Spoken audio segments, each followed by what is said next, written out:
Welcome, ladies, gents, and teddy bears. Just getting Teddy here. Teddy, let's do it, mate. Ooh, listen to that.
Let's get the water.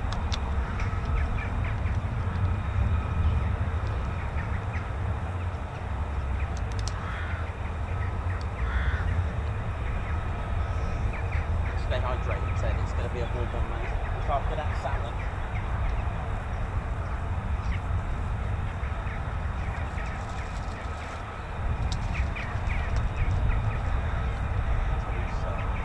Just looking after that.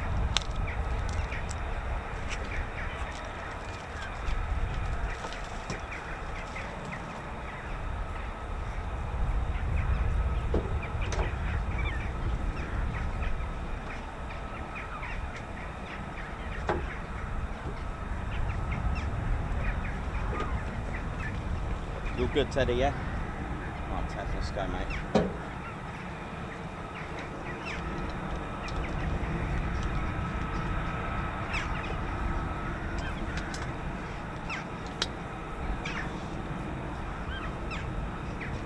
Back home, because it ain't no bother to hover. Now, welcome, ladies, gents and teddy bears. Welcome to the home of the Ain't No Bother to Hover. That's right. I thought I'd give it a go here today. I thought I'd come back to the, should we call this the original streaming spot now? Tedgate. Well, we can call this Tedgate 6. How about that? Is that all right? The Tedgate 6. How about that? So I thought, you know, let's mix this up a bit. Just see what happens. Interestingly, I have no idea what runway is in use, so let's find out.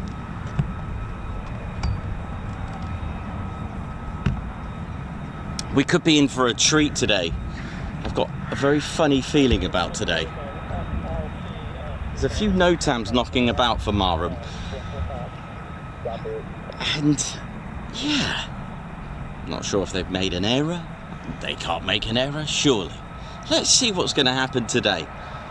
Welcome to the home of the F-35B Lightning here at Marham, with its Royal Navy and Royal Air Force squadrons. There are two frontline squadrons here. One of the Royal Air Force, which is of course 617 Dambusters Squadron, and 809 Immortal. That's it, Naval Air Squadron of our Royal Navy. And to train them, we have 207 Squadron, the Operational Conversion Unit. They will train pilots that are fast jet streamed to the F-35B. This is where it's happening. This is going to be a fun day. We'll keep going until the generator kicks in, because I'm sure it will at some point, unfortunately, but we'll keep going, because I've got a funny feeling about today. The engine slightly different to the F-35A. The capabilities, of course, are very different to the F-35A. This, of course, is the F-35B. One of the three main variants, the other being the F-35C, the huge monster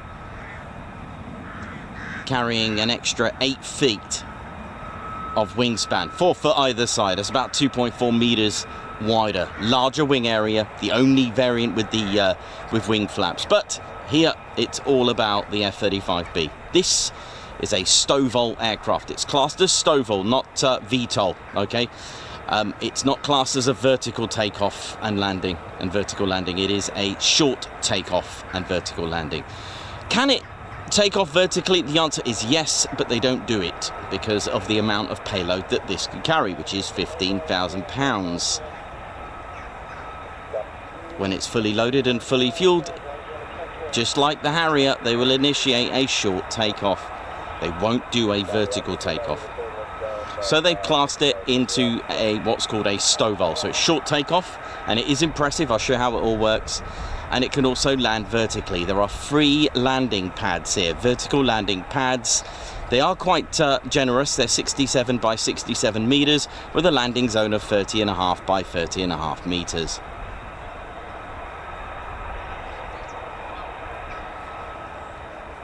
It is a bit of a warm one today. We'll see how long we can last out here today, right? Hope you all enjoyed our old Buckingham Air Show fest over the weekend.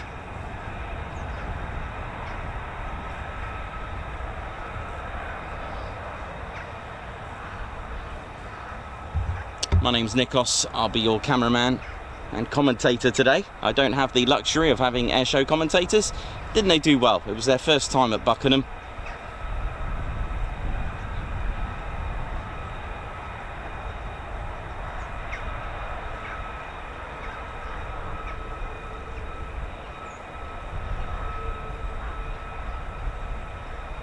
So that's the engine that you can hear. It is a Pratt & Whitney, but with a bit of a difference. It's the Pratt & Whitney F135 PW600. Slightly different features, of course. One that they've added a shaft to connect and power the Rolls-Royce lift system, and the lift fan, of course, to power that lift fan. Spreads out a total of 40,000 pounds of thrust spread out in its STOVL mode. It's very exciting times to witness the F-35B, and this is where you can view it. There isn't an official viewing area here at Marham, unfortunately. There's only maybe 2 safe, I would deem as safe. I mean, do it as you will at your own risk, and follow, of course, the housekeeping with the mindset of just making sure that you are on public land and not private land. There's a couple of lay-bys along Chalk Lane that are quite appropriate.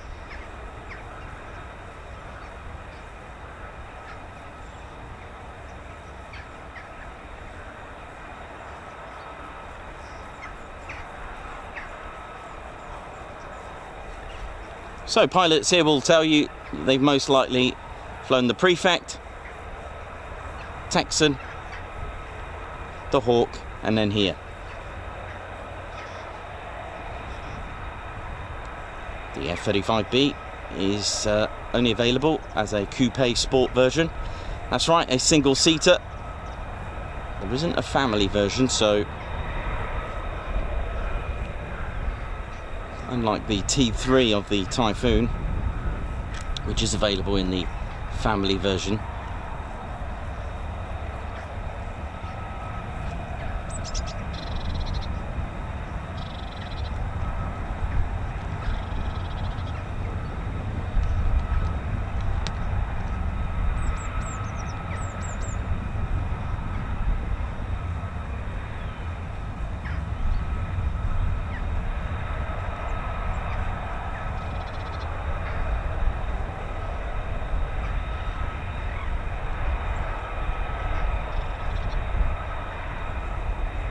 So I believe we've got a couple of startups.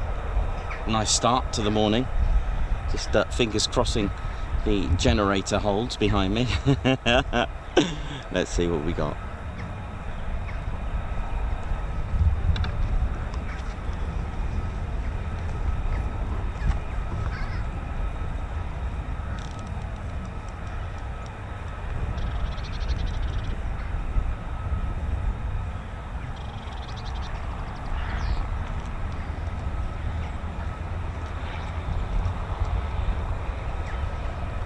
So welcome to Norfolk.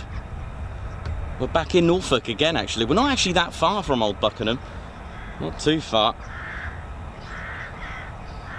Hope you enjoyed it.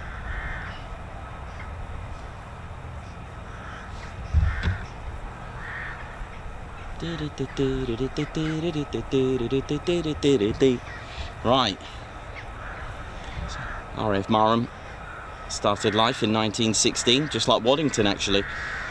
We do come across some of the World War I airfields that were given a new lease of life in the pre-war expansion. Feltwell as well, that was given new life.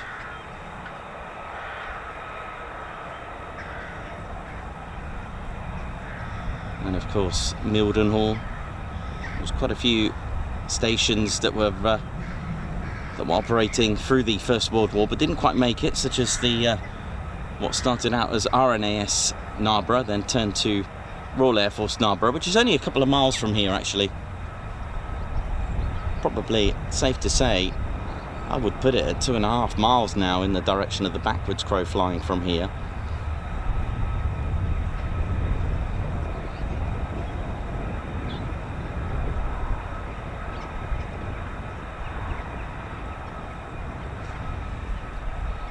Now the aerodrome is not quite open yet. Another 2 minutes and I can probably listen out to ATIS to find out which runway's in use. It's sort of blowing for runway 23 at this stage, but the caravan's not moved yet. The caravan is it's just over there actually, so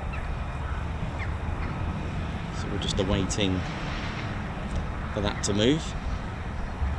I've got ATIS ready. It's not on yet, so which means that the runway or the aerodrome is not open just yet.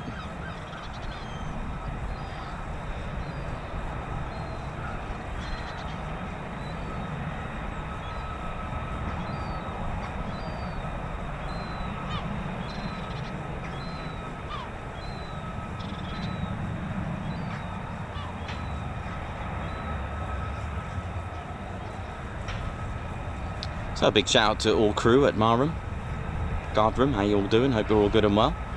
The regiment, the Lightning Police Force, RAF Police Force, Lightning Wing. Hope we're all good and well. All personnel, all crew, all chefs, catering, armourers, ground crew, technicians, Lockheed, all the Lockheed Martin crew as well. Rolls-Royce.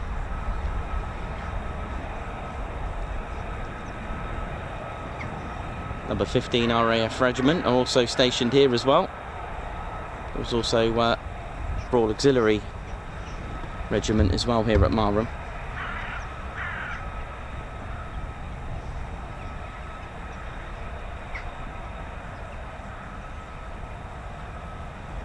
But it is an absolute delight to be here. I do love coming to Marham.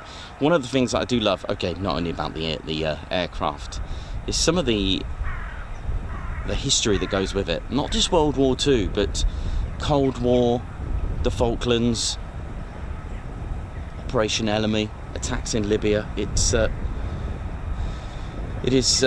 got some substantial history. But the squadrons, as mentioned, 617 Dambusters, who formed in 1943.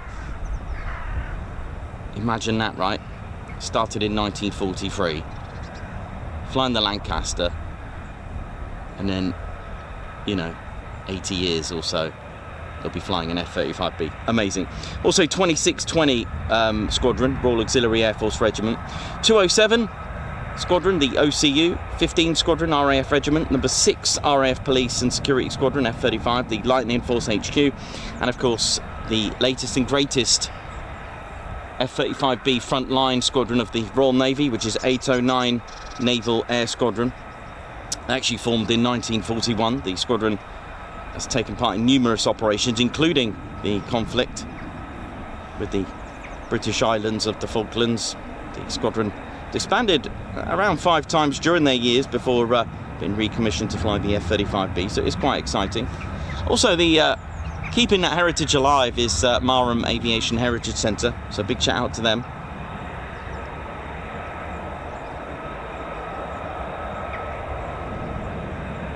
The station has seen beautiful aircraft here from number 51 Squadron. Started life here in 1916. 51 still operate today, the rivet joint at RAF Waddington.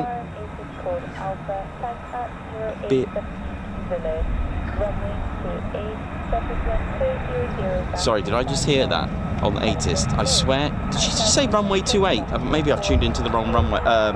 Aerodrome, hang on.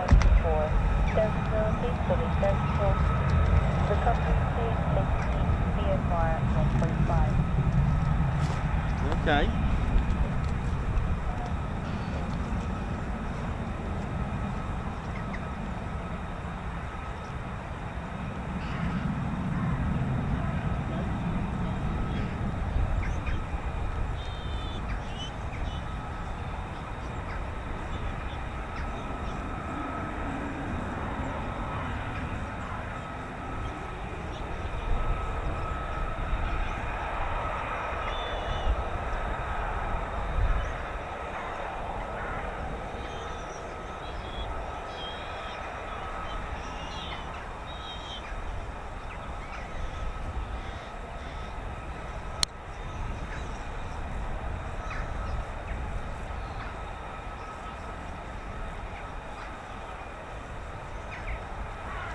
Okay, I think I find it's correct.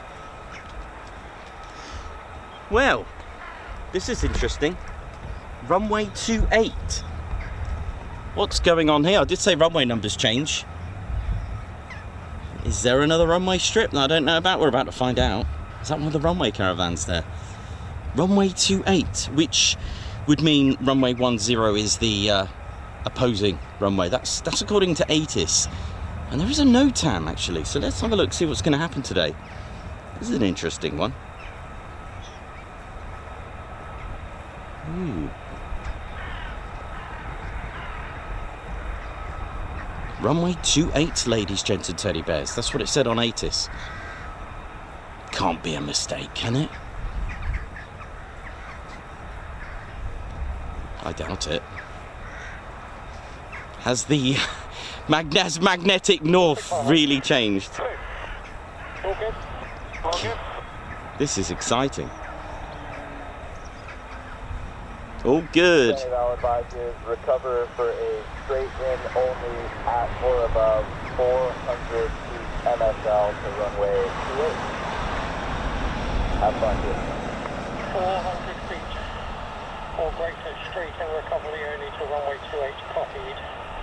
Do. Yeah. Requesting taxi information at Alpha, runway 28, 1014, sir. Whoa, runway 28. Good morning, taxi holding 3, Charlie 3. Well, I have no idea. Well, runway 28 is literally to my left. This could be interesting.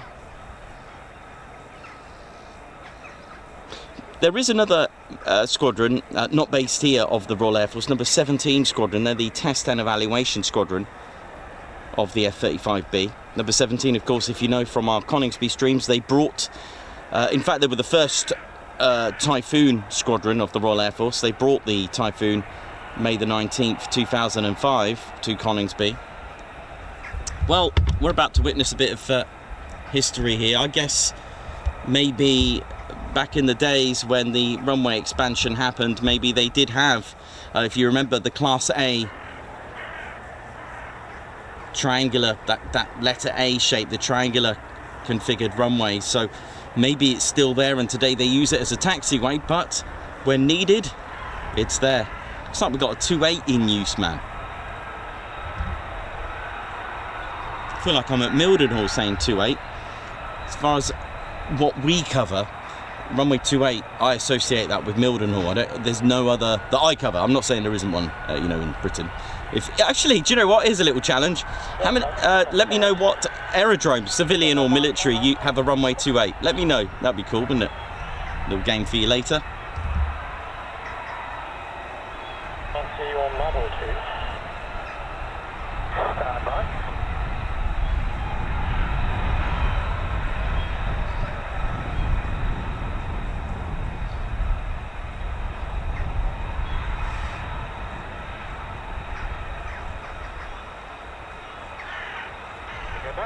All good.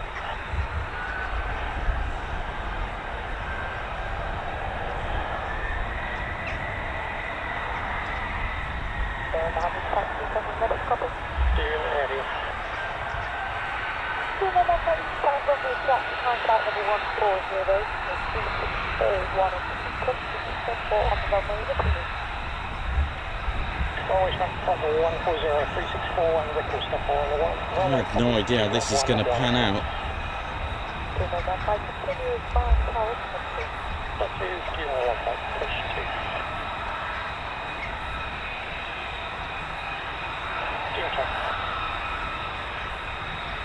Right now, Doom 11 is close to 2, ready for flashing. Doom 115 firing now, up to runway 01, line up to runway 28, circle for 180, 6 knots. Into runway 0, line up to runway 28, Doom 11 back to message.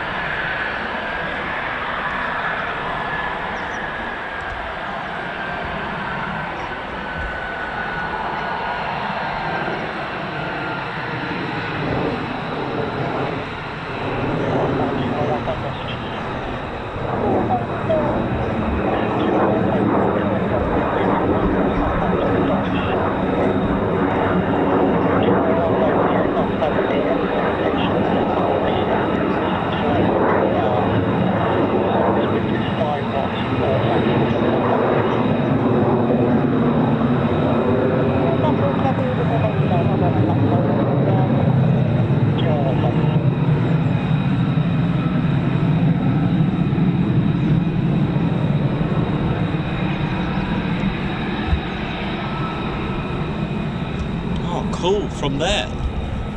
Right, sorry, just one sec.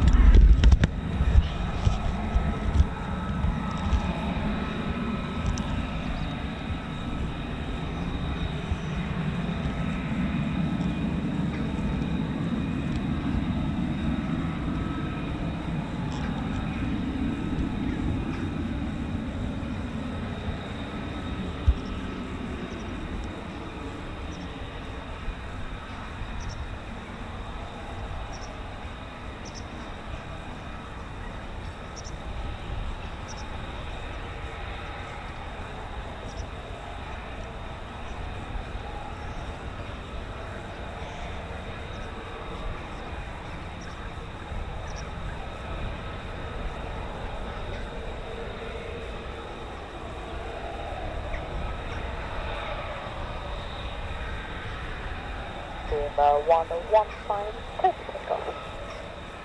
Yes, take off Doom 115. Doom 115, continue miles, take football.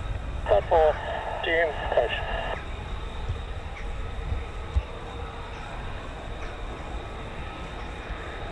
Good check. Look at this. Short takeoff. Approach Doom 1152, rolling. Doom 115 miles, approach Kid 1 and readability 5, report airborne level coverage. Okay, Doom 11.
Incredible. This is incredible. Short takeoffs, 2 of them. Well, I never.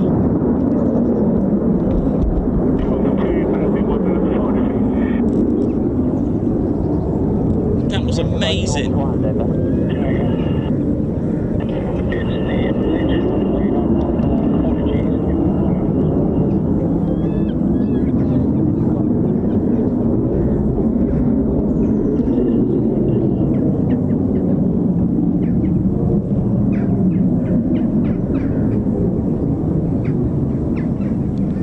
That was oh wow! I don't think I've got that live for you before. I've got videos of it before, but okay. So this is interesting.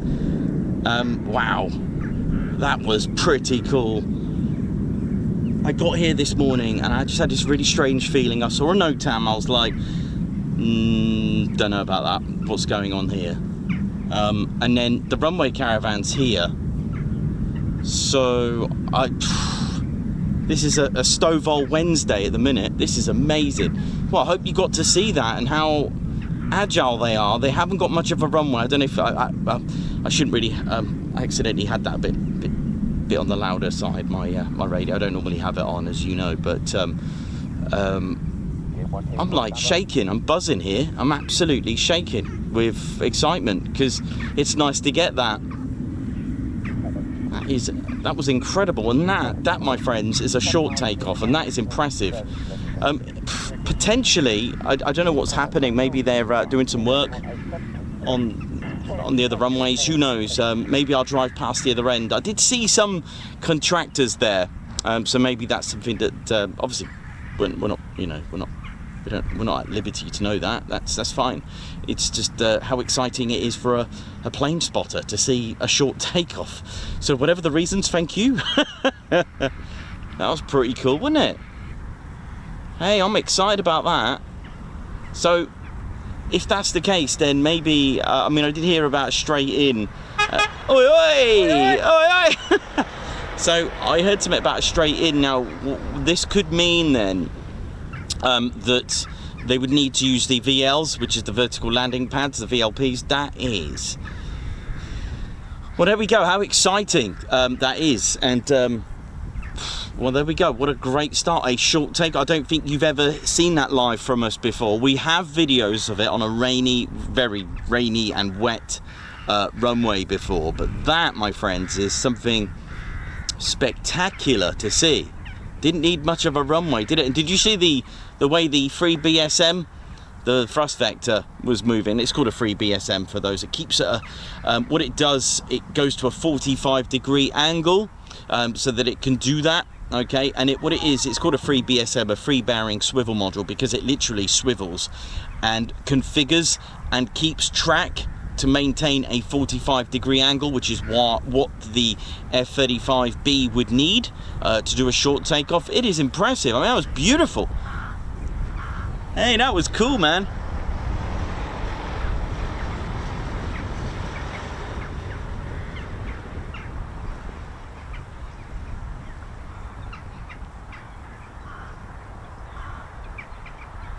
How exciting.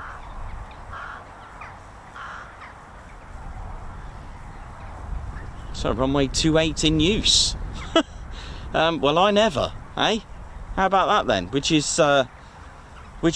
was looking at it from days gone by. It used to be an old runway when it was the Class A configured. You know, the free runways, the main runway by intersecting two subsidiaries. They were usually around 4,000 or so feet, the subsidiary ones, followed by a main one,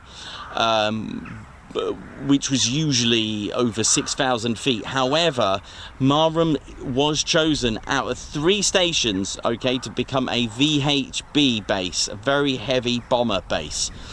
It was here, Sculthorpe and Lakenheath. They were selected, which is why those 3 have these larger sort of runways. I'm not saying they were the only ones, but they were selected during 1945 or whenever they were chosen.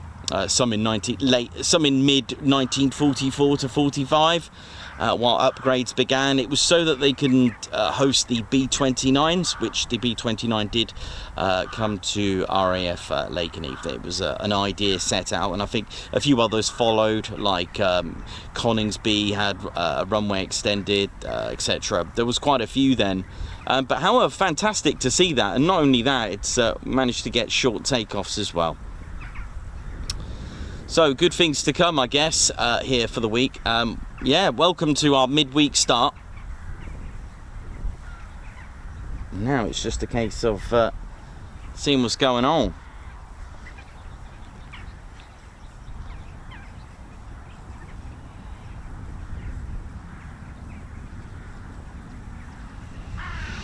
But that was a bit of a delightful start. The short takeoff, beautiful, absolutely beautiful, really, really good, really amazing. And like I mentioned earlier in the stream, that the Harrier, when that was fully loaded and fully fueled, that would also do a short takeoff. It would not do a a vertical takeoff.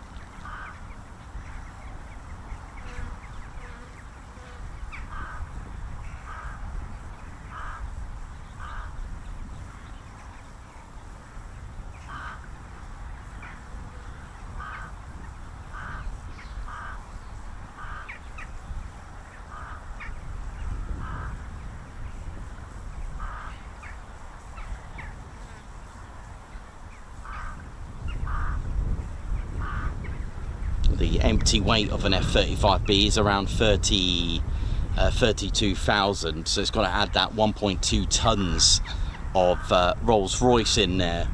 The Harriers did vary, of course, especially the Sea Harrier, the GR9s, GR3s, anywhere between 12,200 till about 14,000 pounds is rough, because the Harrier GR3 and the AV8, the Sea Harrier, the GR9 and the AV8B, they did have slightly different spec, not much in it, about 2,000, if we say between 12 and 14,000 pounds, but they're they did have a few other. I was trying to remember what the payload was. Can't remember what the payload was on a Harrier. I can't remember what it was. What was the? Does anyone? Can anyone remember? I'm trying to think what the. was it GR9, Harrier GR9.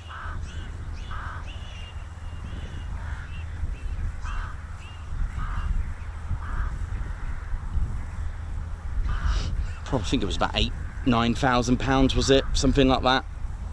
I think they varied again. The GR9, some 8 or 9 hard points with that. It's yeah. I mean, it was available in a lot of different variants. So right, I'm just gonna go and grab just some water. I'm just gonna go and get my water quickly. I've left it down below.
Yeah, it's a case of staying hydrated again today. Really important that I do that. Make sure I get some water breaks in because it's. I think we're in for it this week, aren't we, with heat? Although I can take the heat, at the end of the day, still need to stay hydrated. But welcome to the show. A great start to the morning with the.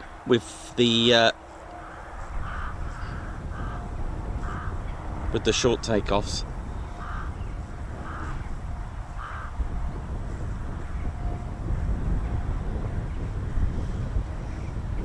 So welcome to the show, ladies, gents and teddy bears. Welcome.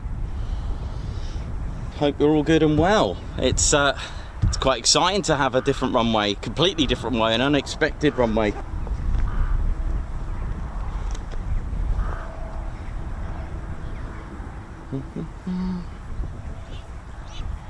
And, enjoying the weekend, coming back from his a wonderful weekend. It's our squadron leader, Ted Coningsby. Here he is, bless him. The one and only, the original Ted Coningsby, bless him. Oh, bless you, Ted. Making lots of people smile. Thank you. Free Orion, free member for 20 months. I've had the privilege over the years to be an emotional aid with hospice and children's hospitals and TCS. You're a sunshine for the soul to so many thank you. Lilo Doublefly, and thanks for being a fighter squadron member as well. Thank you so much. Mr. Tim Lane, member for 2 months, the best military aviation channel on YouTube. Thank you very much. Guards march to you. Dieter, thank you very much for the super. Teslin, thanks a lot for your first month. Look at the heat haze. The things you do for us, Nikos. It's going to be hot. I know. I'll see how long I can go for. All right. I'll play it safe. Whether I just finish up around 1ish because it is quite blazing out here, and then just do some footage throughout the day, just keeping cool as best as I can. Karen Glenn, thank you very much for your 38 months. 38 months feeding my healthy addiction. Thank you, and thank you as well. Dieter with 21 months. Wow, posh officer as well. A recommended channel for every aviation enthusiast. TCS, great community. Thank you so much. Steve M. Wales, member for 8 months. Part of our Posh Officers Club, thank you. Margot, thanks a lot for the super chat. For Ted, Sam and Sani, thanks a lot for being a spanner flight as well. Donna and the Cake Cat with the double freeze there, triple free months. Can you imagine that? 333 months. Wow. Good morning, everyone. Oi, oi. Thanks a lot, Donna and the Cake Cat, for the memberships that you've been keeping with us for 33 months. Bobby, thanks a lot for your 11 months membership. Oh, look at this. Such a great community. Thanks, Nikos. Thank you as well. Another fantastic member as well, Babsar, thank you very much. A high five for you and a Guards March. Thank you so much for gifting 5 Ted Coningsby memberships. Thank you so much. That's very kind of you. Thank you for making 5 others members. Thank you so much. Ginger Bailey, high five, man. Thank you so much. Thanks for bringing us something special. Don't stay out in the sun all day. Do you know what? I probably won't. And if the sun don't kill me, I know my mum will. So thank you very much. A big supporter to the channel. My parents there. Thanks, Mum. Thanks, Tony. You always support the channel wherever I need accommodation or anything. They're always there, just helping out. So thank you, all of you. I hope you're all good and well. Welcome to Marham, RAF Marham, ladies, gents, teddy bears, because it ain't no bother to hover. And you get yourself an ain't no bother to well, I'll just push back those benches. You can get yourself, if you're a big fan, get it? But if you're a big fan of the F-35B, don't forget you can get yourself the Ain't No Bother to Hover t-shirt available. Oh yeah. Yeah, I think I need to play it a bit safe today with the heat, so maybe I'll carry on. You know, I'm a big lad. You know, I can keep going. I'll keep going, but obviously I'll keep going until I feel that it's a little bit warm out here. Yeah, that was quite a nice start. A short takeoff, because the F-35B is impressive in the fact that it can take off from short assault ships such as the USS Mackinac Island, and that's what, 256 meters long, which is ridiculous. Think about it. That's all, you know. And I think I overheard when they come into land, they've only got 400 feet. That's it. So there goes that. So they had 400 feet. That's all they had to take off from today. I'm pretty sure that's all they had. That's what I heard on the scanner. 400 feet. That's really not a lot. That's really not a lot, is it? What's that? The length of the equivalent of the height of 10 sort of houses here in the UK? They're about 40 feet. Wow. Yeah, so I would imagine we're probably going to get quite a bit of vertical landings then today, if that's the case. But I hope you enjoyed that. It was a wonderful treat. Big shout out to everyone in Marham Air Traffic Control Tower there, and of course the almost forgotten runway caravan crew. How are they doing? Hope they're all good as well. 5th gen does start here. This is where it all begins for a 5th gen. But imagine that. Imagine imagine as a youngster, that, you know, a cadet, because they all have their visions, and many of them do go off to join the Royal Air Force. Not all of them do, but they will come out with discipline and, you know, meeting new friends. It's about, you know, they will meet and interact with other people, and I think that's great. You know, and it is true. This has been realistic. Not all of them do join the Royal Air Force. Actually, some join the Army, some join the Royal Navy, some join the Royal Marines, you know, that kind of thing. But yeah, it's, you know, imagine, you know, you want to be a pilot. Not everyone does. You got to remember that in the back of your head. And what's beautiful is the fact that you'll be there flying your little grob tutor, then you go off to Cranwell and the prefect, and then you're off to for 2 years or so at RAF Valley, the Texan. You're doing well, and then you got another sort of 18 months in the Hawk, the T2, getting all your training, your very fast jet. And then that's it, you're off here. If you're streamed to the F-35B, you will come here. Same with Coningsby. On your first time, once you've done all your ground schooling, you will come here and you will taxi first. You won't take off on your first time in your F-35B. And I can tell you now, from what I've heard from Coningsby's qualified flying instructors, it is pretty scary for them to see someone they've been training step into like a £100 million jet, for example, and they're on their own and there's nothing they can do about it. So I can imagine that. I can imagine what they're thinking, you know. I think that's something that only a qualified flying instructor could, you know, really get the gist. But I guess everyone's different, and yeah, so that would be quite a thing, you know. You've now got some, but don't forget these men and women, they know how to fly. They know how to fly, right? So it's not like, oh, I've never flown before. It's not like they haven't flown. You know, they spent a number of years flying.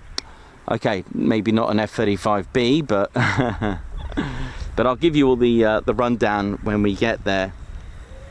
As soon as I hear the F-35Bs on their way back. It is amazing. It is a remarkable piece of engineering, the F-35B. Absolutely remarkable.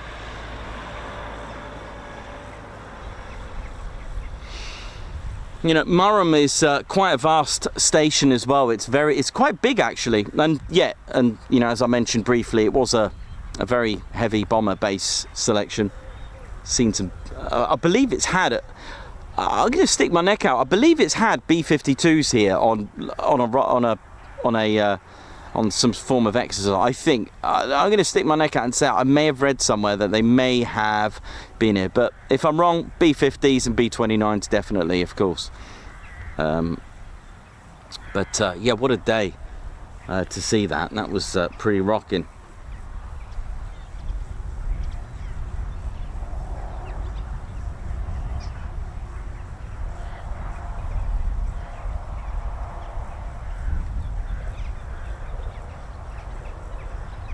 Yeah,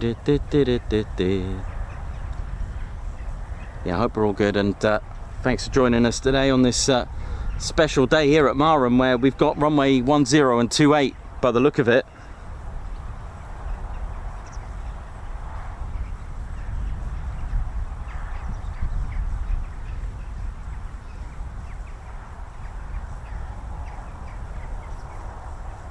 So let's see how this is going to work out. I don't even know how I'm going to stand for their approaches when they come. But no doubt it'll give us some exciting things to see and enjoy.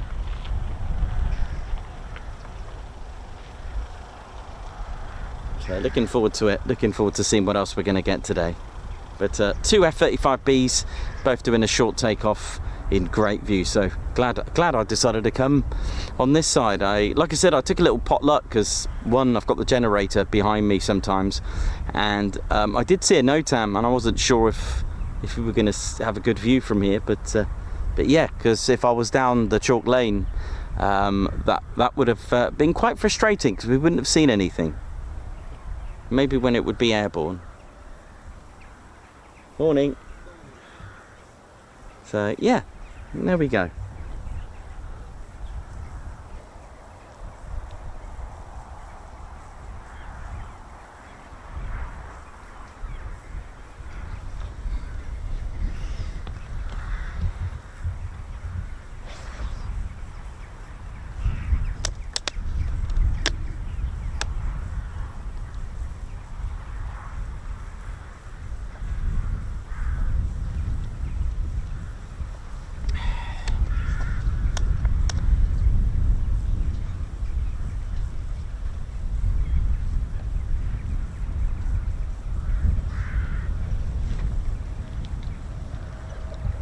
So we've got quite an exciting week, I think. We're going to finish up at East Kirkby.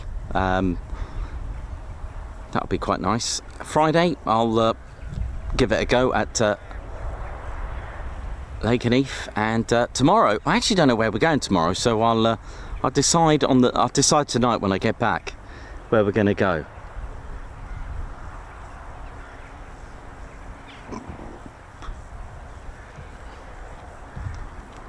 But yeah, I'll see how bad the heat is today, because it is a little bit blazing.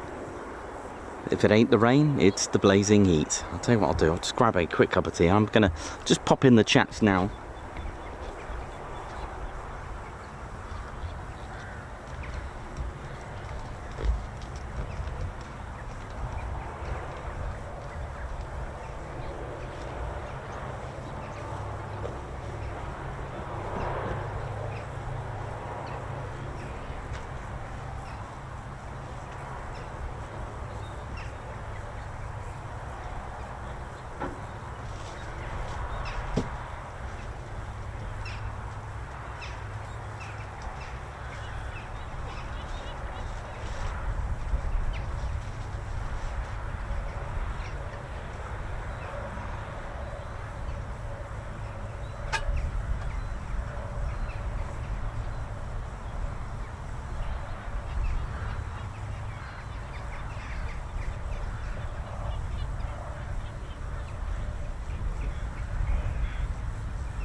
One more on J and apologies, Pastor. Report back.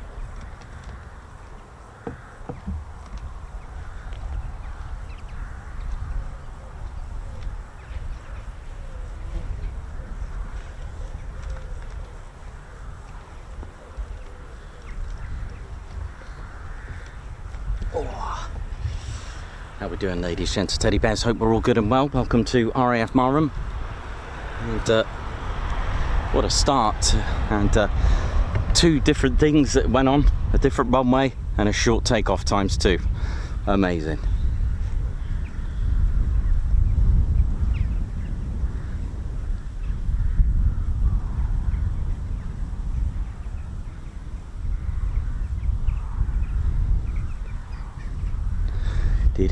So the whole STOVL mode that kicks in with the Rolls-Royce lift system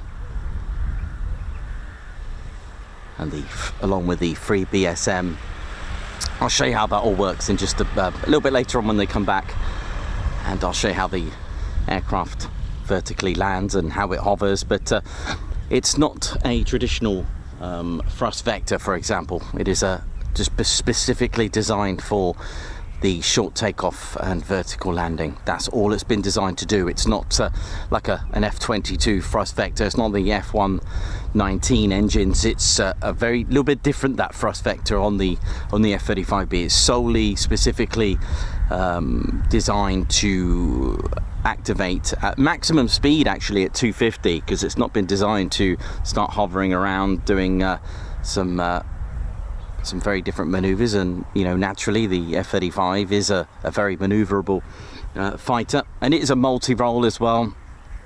It doesn't have, just like the C variant, the CV carrier variant, doesn't have an internal cannon, but it does have an option to have an externally mounted one on the C variant. Don't know how that's going to play out on the, I guess that's an interesting one. That is an interesting one. I'm going to have a look at my A variant, because of course the weapons bay opens when the F-35B is landing. All right, it's a design feature. I'm just trying to see. I'm pretty sure there is a bit of a gap. I'm going to have a look at my model actually, if they could fit that. Can they fit that? Let's have a little look.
So welcome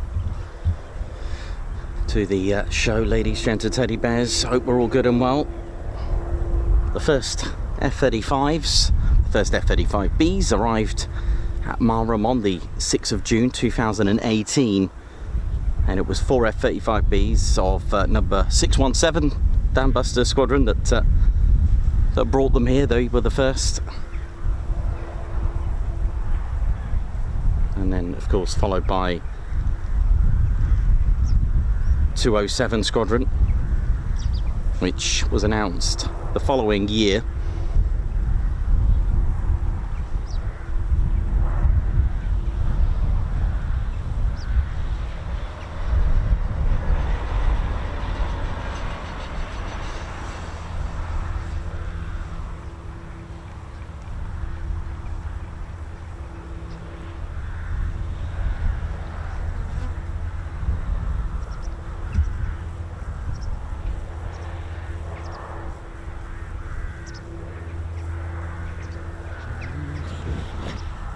So for those that don't know the differences between the A and the B, I do have, sadly not to scale, but one day I will have them to scale.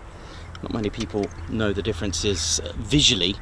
There are some visual, but also some specification differences amongst the two. But to distinguish the two, there's a couple of features that you could spot, which maybe some of you weren't aware about. So let's have a little look. I'm going to have the A on the left and the B on the right. Let's have a little look what's going on here. They're not to scale, sadly, but if I move one a little bit further back. So the A is on my left, okay? Now, one of the first distinctive features, of course, just really quickly, and it's a big difference apart from, of course, the actual lift system itself. But if you look here, the A variant has this long contour, this beautiful GAU-22A 25mm cannon. Okay, can fire a variety of different rounds. Okay, so that's the only one. If you look at the B, it doesn't have it. It doesn't have a internal cannon. The C and the B do not have one. So that's your first difference. If you look at it from that profile, you can see the bump there, you know, and you catch it right, you can really see that quite distinctive. First of all, head on as well, if they were head on, you'll notice the almost bubble canopy like on the A, and the B, well, it's almost like wearing a hoodie. The fuselage is completely different if you look at the fuselage on the two. Very, very different, very bulky from a head-on point of view. So what you're looking at is that non-bubble canopy, sort of. It's not really a bubble canopy, but if you look at it on that profile, that will also give you that as well. Also, on a side profile, the A variant has a arrestor hook. Maybe I'll turn it this way. And the B doesn't have an arresting hook. So if you look the way that dips down, and if you can see that there's the arrestor hook here, all right? And if you can see the profile, look at the difference in the two. Very, very different, look, very different. Okay, this one's almost flat and smooth. This one dips down quite substantially, so very, very different there, all right? So that's your other one. But of course, if you were fortunate enough to get a topside shot, then you can clearly see that the F-35B has a lift fan. That's with a given. The fueling is different as well. This has a this is refueled with a boomstick, okay, whereas the B variant, along with the C, they have the starboard side probe that ejects out. Okay, so that's another difference. If you see this compartment, the A variant doesn't have it. Okay, so the canopies from that point of view, it's very different. It's got more of a stubbier canopy as well if you look at it. All right, so that's another slight difference there. The other thing as well, you'll notice how much of the nozzle is hidden, and you've almost got like a full nozzle on the A variant. If you look at the B, it's quite hidden there. All right, so that's another difference that you can probably point out. All right, so very, very shy of the nozzle of that. All right, so those are the differences. And of course, I don't have a C variant to show you, but what you'll find on the C variant, well, first of all, any carrier variant is very different in its airframe. They're a lot heavier, an extra, I think it's like 34,000 pounds empty. It's bigger, but one thing that people don't realize is that the airframe has been strengthened to cope with the stresses on being on a carrier. For example, the actual structure, the airframe, even the F-35C has a twin axle at the front, so it's got two wheels at the front, and it's got uprated suspension, so it's pulled along by the catapult. The C variant has folding wings, so they extend it by 4 foot either side, so it's got a much larger wingspan, and of course naturally the wing area, the wingspan of an A and a B is 35 feet. In U money it's 10.7 meters.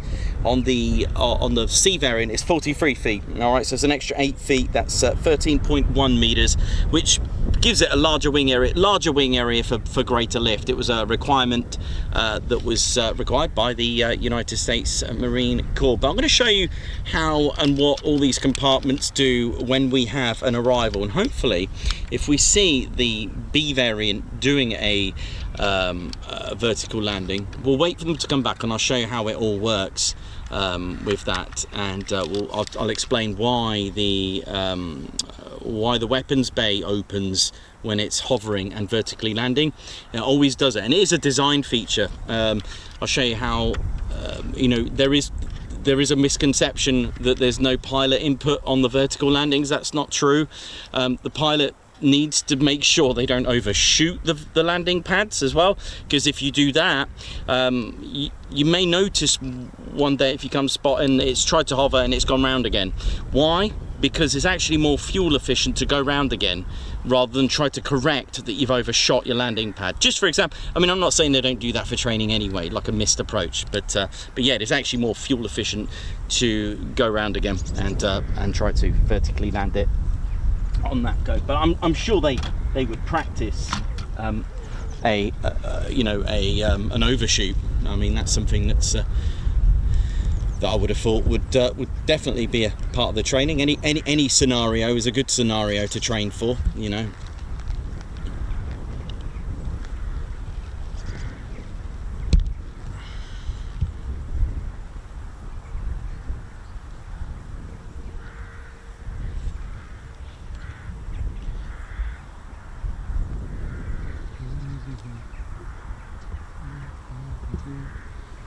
yeah, I mean, even the payload is different. The A and the C both have 18,000. The B variant is 15,000. And you got to remember, all right, you've got to remember. Let's go back a little bit. Let me show you before. Just like I said, I'm going to show you the whole STOVL capability and how it all works in just a moment. You've got to remember, all right, the A variant, the fuel capacity, let's say on an internal fuel is 18,250 on the A variant.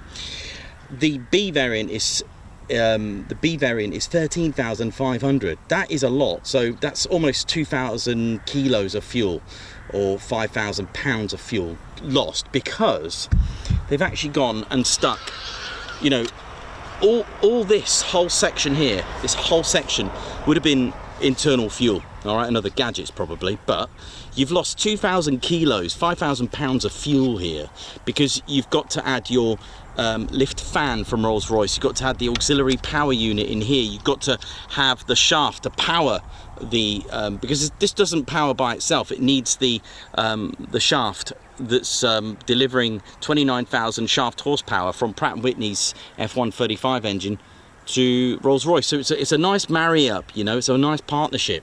One, you know, this is powering it. So all that is all the fuel. So what you're going to get there, the range is going to be different, all right, on just your internal fuel. It's going to be different. The combat range, we're talking about 1,200 nautical miles on its standard range, 900 nautical miles. So you've lost like 300 nautical miles there, or if you want to do kilometers, 2,200 kilometers standard, or 1,700 on the B standard. So on a combat radius, you're looking at what, 670 nautical miles. That's 505 on the B, 670 on the A. So 12 for those who like new money, 1,240 kilometers on internal fuel on the A, and 935 on the B. So, you know, it's, yeah, you're naturally going to have a trade-off. You know, you want it to hover, fine, but you're going to need space for that, and that's 1.2 kilos of 1.2 tons. Sorry, would have been all right. 1.2 tons. Sorry, of Rolls-Royce in there, just to keep it to hover. There is a trade-off, but if you want it, you got it.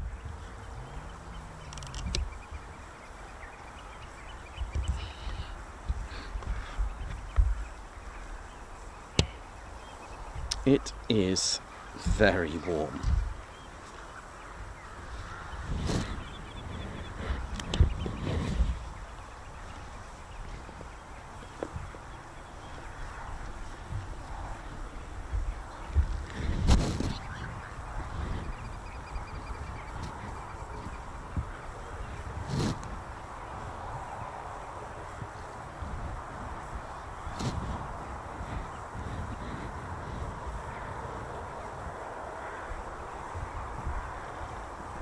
Wasn't old Buckingham great, wasn't it? I enjoyed that. It was really great to have that opportunity.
Charlie. Oh, here we go. Escort June 65 miles. Well, our first arrival's not too far.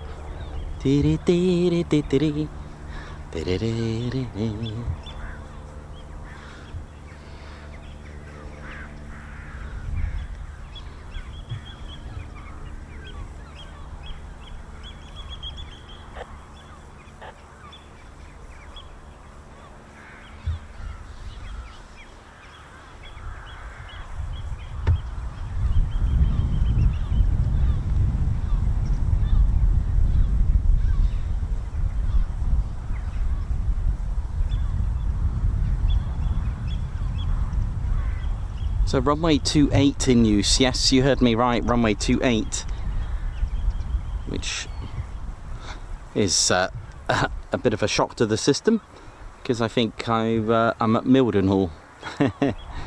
Let's see.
So if you just joined us, don't forget, ladies, gents, teddy bears, to do your checks.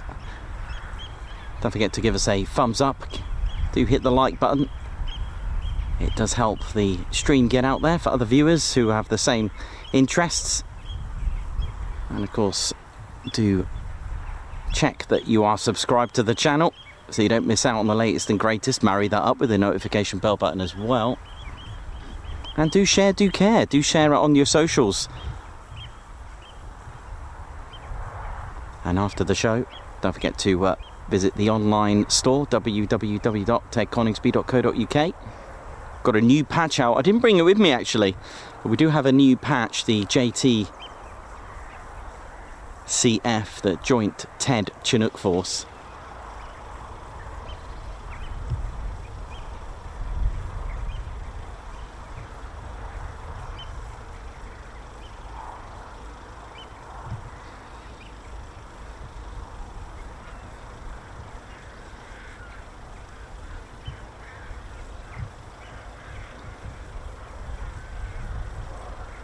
We're doing 40 miles out.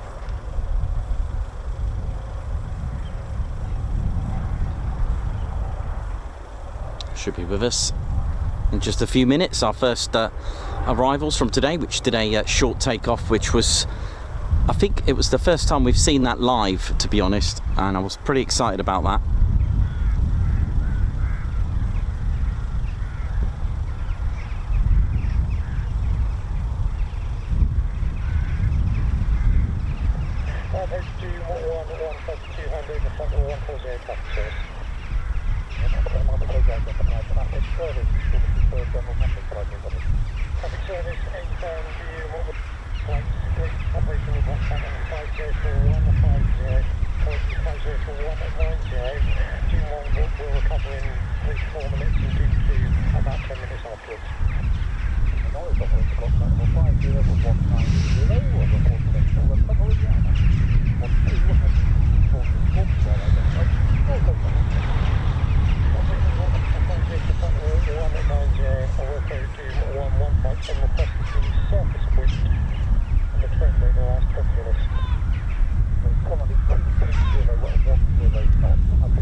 Well,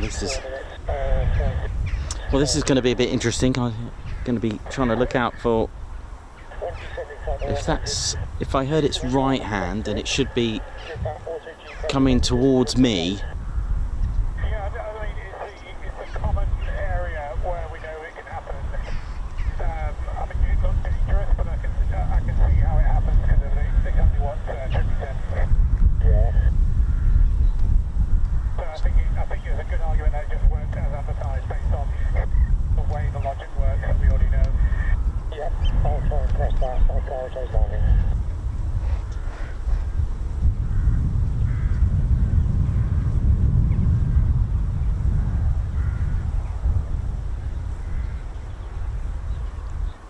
So, got a singleton first of all, and I think if I got this right, it'll be on our right and then turn into, well, it'll be on downwind and then turn into final. Let's have a look.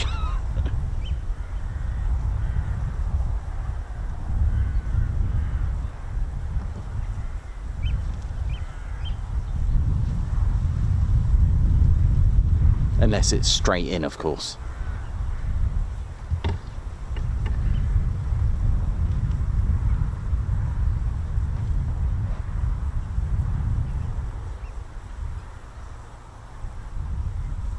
If it's straight in, it'll be from my left, straight into runway 28. Extra doing 15 miles.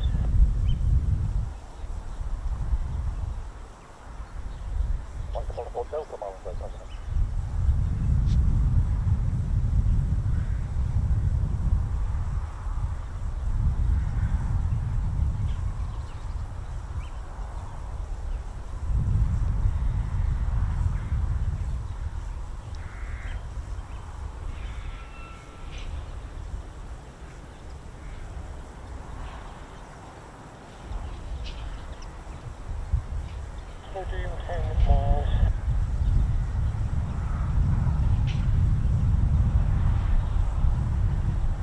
Okay, copy.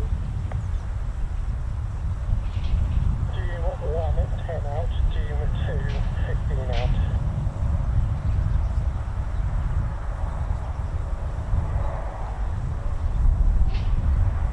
Mr. Doom, is the GT5 there, please?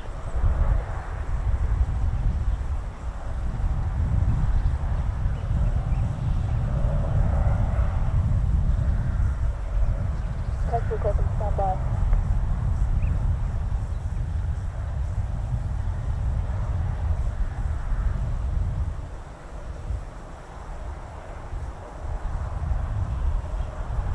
Literally any minute now we'll see our first recovery.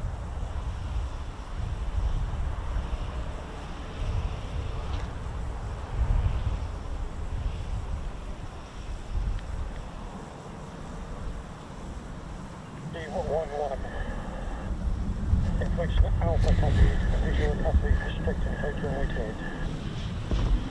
211 Roger Alpha corrected mark unit connected to 14. 101.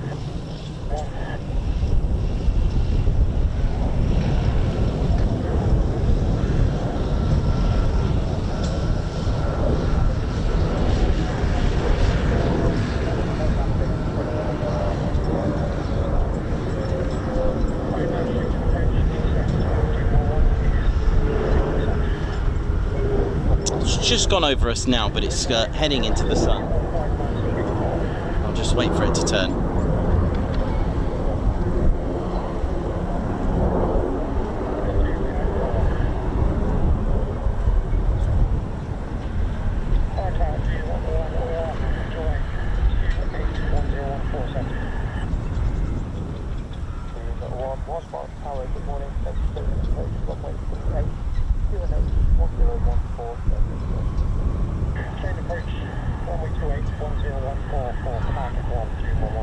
Ah, pad. So it looks like a vertical landing by the sound of it.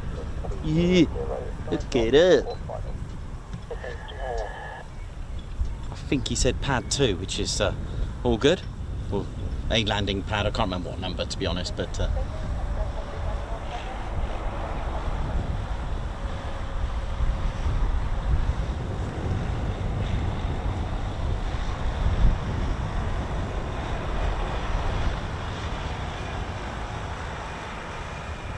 So, should be a vertical landing, I think I heard. I think I heard one of the pads. There are 3 landing pads here, VLs.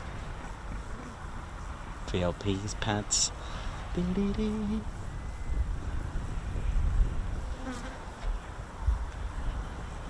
Which is always exciting to see, let's face it. You're sector on the black.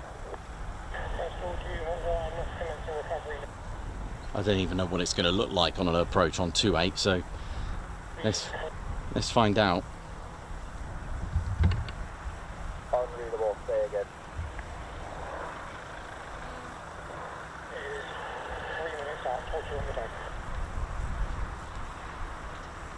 It'll be literally right to our left, man.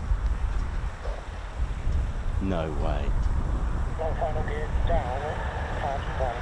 Pad 1, even better. Oh, pad 1. Here we go.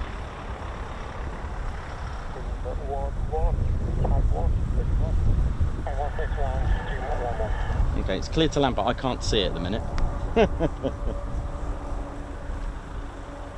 Tower, technical request for that.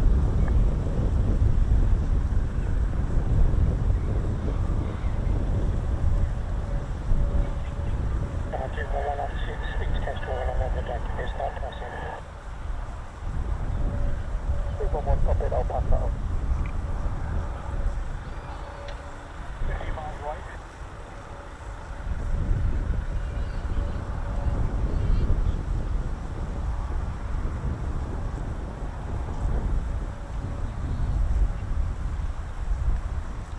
Central Mars Tower, relay boxing 1-1, they are short final for the pad 1 on the deck. I'm excited about this. This is yeah,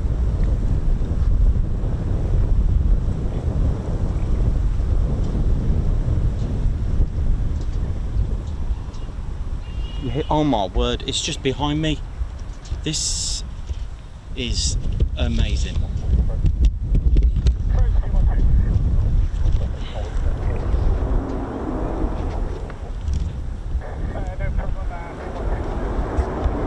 Look at this. Oh my word.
Oh, how about that? Oh, yeah.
Here comes our second.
Bother to hover.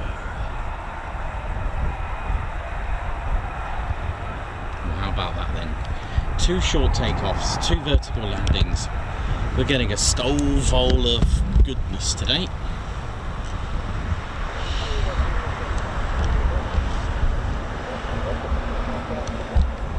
Beginning to wish runway 28 was a permanent thing.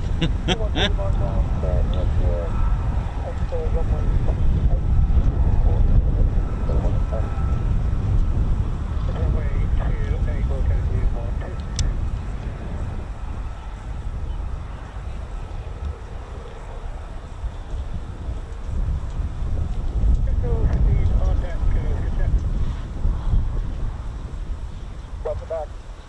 Left door, please. We want extra runway 23. Report vacated at Charlie 4 for the Western. 115. 20 runway 23 for the Western and the report vacated.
That then, hey, amazing.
Well, that was beautiful.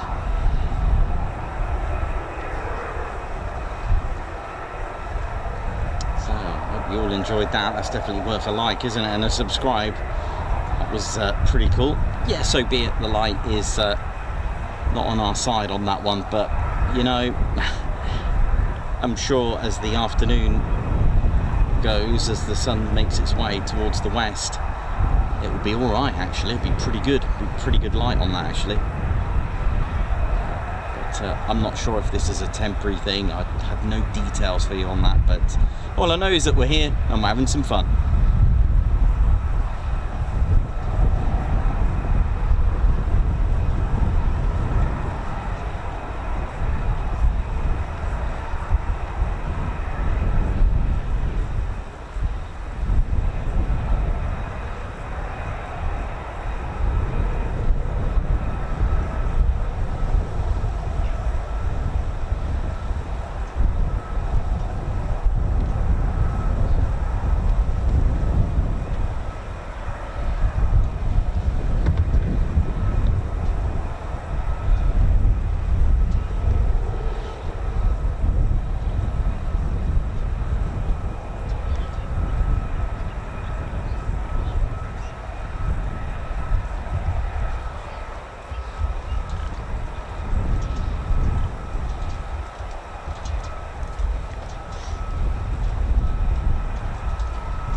Beautiful.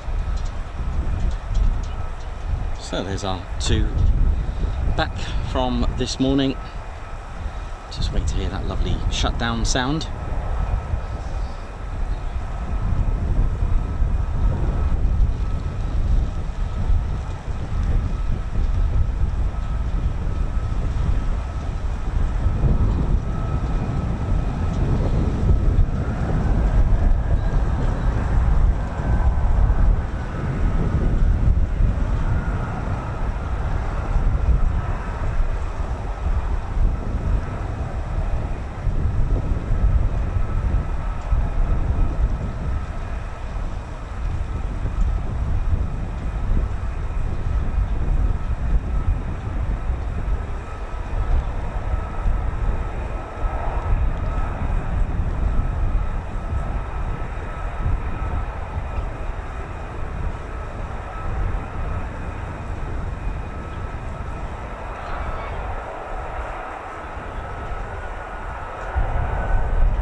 Sound of the Pratt & Whitney F-135.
So just going to have to wait for the next wave. When that will be, who knows, but we'll see how long it will be. It's normally... Actually, I'll take that back. You never know. I was going to say maybe a midday one, but hey, that's just potluck, isn't it?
So there we go, our first movements of the day. A 2-ship Doom of 207 Squadron, the operational conversion unit, testing out runway 28 with delightful short takeoffs. That was amazing, and it really needs me now to give you a bit of explanation on how that all works and how it does that, but it's certainly a feat of engineering from Pratt & Whitney together with Rolls-Royce. Now, do you know what?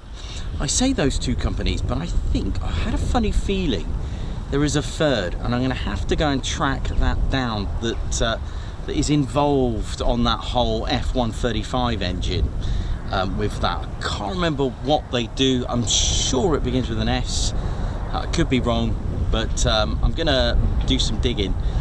But of course, it is Rolls-Royce that put the lift into the F-35B, and it is quite an impressive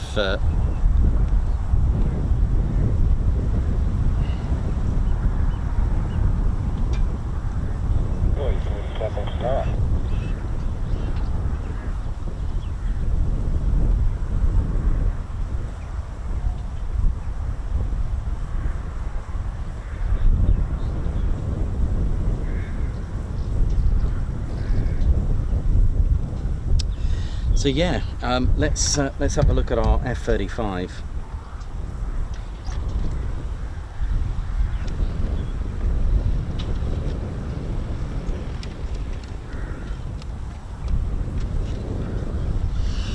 So you can see the canopy still up, so probably refueling. There's our F-35B, ladies, gents and teddy bears, and yes, it is powered by the Pratt & Whitney F-135, but this is the PW600 variant. The F-35A is the PW100, and I believe the F-35C is the PW400. All right, but to actually get this to hover, you're going to need to get Rolls-Royce if you need a lift, and they're the ones that put the vertical lift in the F-35B. And just a quick one, for those that don't know, the F-35 omit the 2. It is officially called a Lockheed Martin F-35B Lightning 2, as well as the other variants, Lightning 2, but the RAF omit the 2 because it is indeed their third Lightning. So from the P-38 initial order, which didn't go very well, then the 60s we had the English Electric Lightning, and this is the third. So they just omit the 2. If you ever see it on Airfix, they do actually put Lightning 2 for the, I think it was a past and present, with Dambusters, I think it was, or with a Spitfire. I did contact them, and bless them, they did reply. They've had to put the 2 for copyright, trademark, whatever purposes. But anyway, it's Rolls-Royce that actually put the lift into the F-35B, and it is their lift system. And the thing is, though, we have to have a bit of a trade-off with this, because you've got to remember, you're putting all this technology, using all this, all right, all that area where it could have had fuel, okay, and in it you are going to stick in 1.2 tons of additional weight. So from 29,000 pounds, let's say, empty to 32,000 pounds empty. All right, that's a bit of an increase there, but so be it. There is a trade-off, and that's the way it is with technology sometimes. Okay, so your range isn't going to be as much because you've now stuck 1.2 tons where the aircraft would have had internal fuel. But hey, no worries, the A and the C can't hover, so this can. And so the performance of the lift system itself from Rolls-Royce comes in part of the latest and greatest in digital technology aligned with the fan system technology, and it delivers a responsive, precise and powerful short takeoff, which we've seen earlier today, and also a vertical landing STOVL, which we've seen just a moment ago. And it has minimal impact on the total airframe. Again, trade-offs would also be less payload of 15,000 pounds as opposed to the A and the C that can take 18,000 pounds. It's not disastrous. We're talking about 3,000 pound less. Not totally disastrous, right? But the system is actually a descendant of the Pegasus engine. It comprises of the Rolls-Royce lift fan, the drive shaft, the free bearing swivel module, the free BSM, the roll posts, which I'll show you as well. And you know, it is the only type of technology in a stealth aircraft anywhere in the world. So it's got a combined short takeoff and vertical landing of 40,000 pounds of thrust. It's got you've got to power it with 29,000 shaft horsepower, which the Pratt & Whitney engine does. The level of configuration of the free BSM can actually rotate from 2.5 seconds, that's 95 degree. It is literally one of a kind. It is capable of delivering 20,000 pound of cold thrust, so that's just for the lift fan, which I'll show you, and I'll talk to you about the 50-inch diameter 2-stage counter-rotating fan. Is it me, or can I hear another startup? I can hear another startup. Yeah, I can hear another startup. That's kind of cool, isn't it? So let's have a look what's going on here. So on the prototypes, they did actually have different style hood, okay, doors for the actual lift fan itself. It was a double door system. I think at one type they had it on just, I'm pretty sure it's slightly off, but the one I've seen anyway, it's like this, but here, so it had two of these double doors, okay, and this is part of the lift system, and it's quite clever really, because I'm going to show you this. This opens up first. It's the auxiliary air intake. Let's just open it here, and what's cool about this little model, actually shows you the shaft. All right, so Pratt & Whitney's F135 engine traditionally is all this. All right, and then what this does, this little pipe that goes across here, that's the shaft that's powering the lift fan. Let's have a look at it. So this is a 50-inch counter-rotating 2-stage system, and what they've done, what this is basically like getting a jet engine and tilting it vertically. So you know, it's almost like having a helicopter in there. All right, so it's 50-inch. One set is Blisk, and I think the other is a Blisk and disc, but they are hollow bladed. So let's have a look. So that's where the thrust comes underneath. So just like that would be like, let's say, the nozzle here. So you're gonna have 20,000 pounds of cold thrust coming down here. All right, so what it is, I've mentioned this many times before, on a stealth aircraft you want serrations everywhere. All right, serrations are good.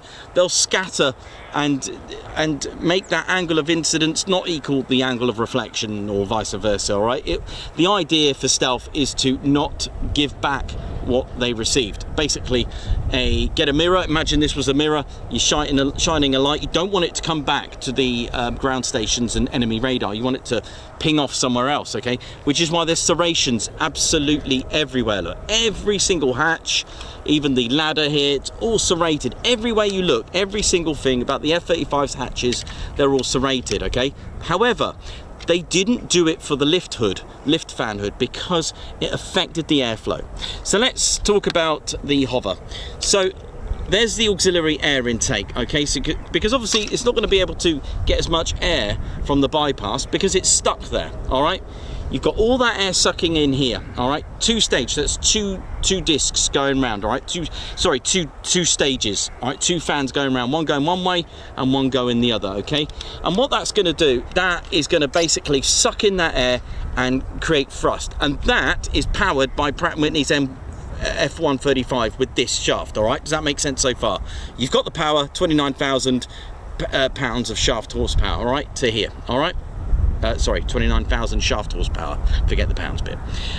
So that's pushing out some thrust here, but that's not enough to hover.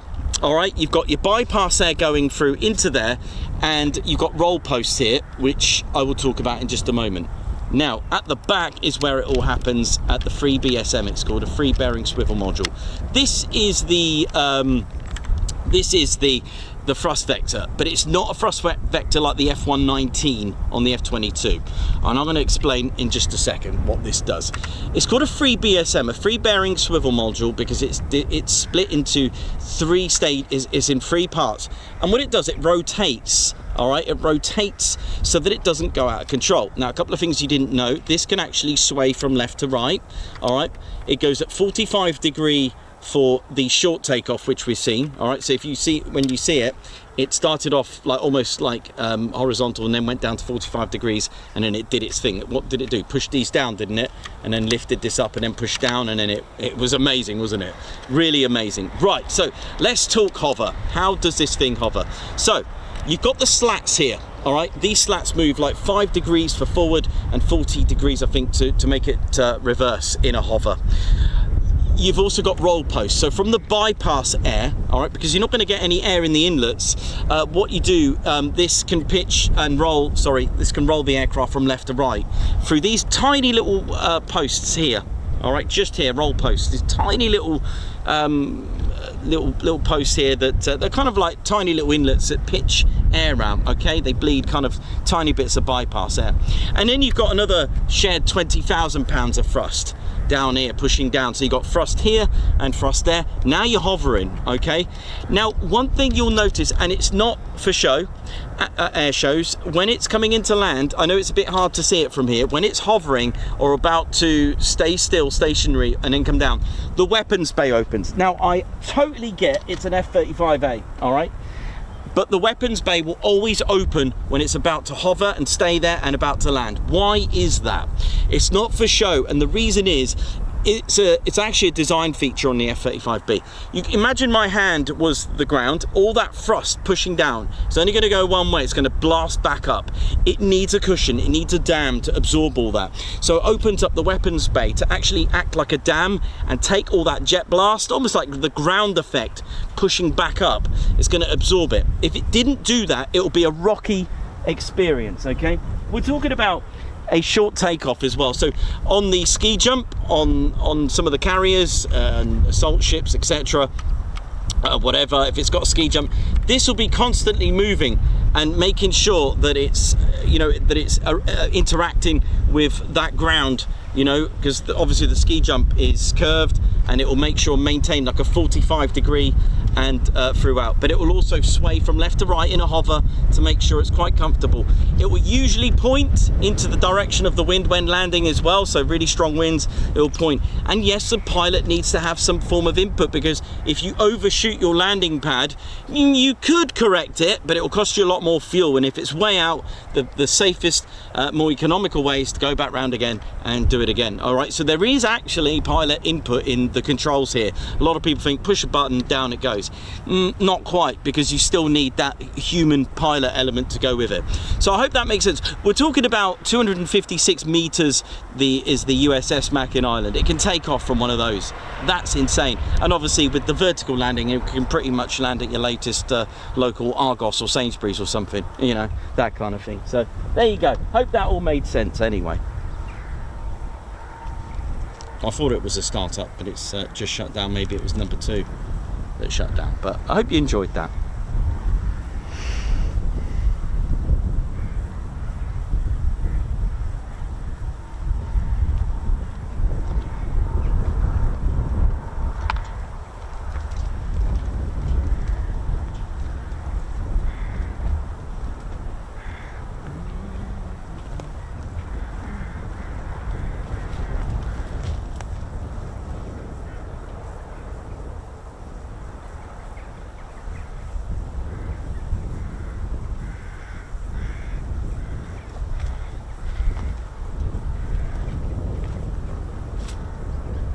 I can actually still hear a startup actually.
Startups.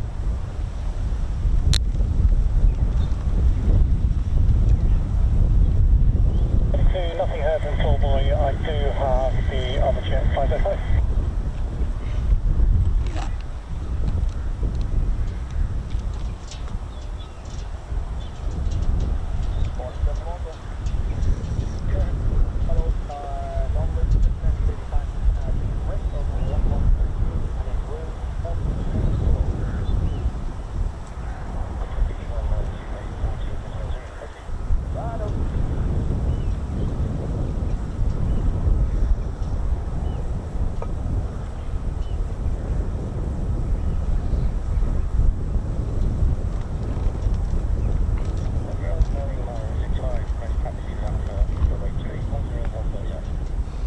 Here we go, runway 28, taxi.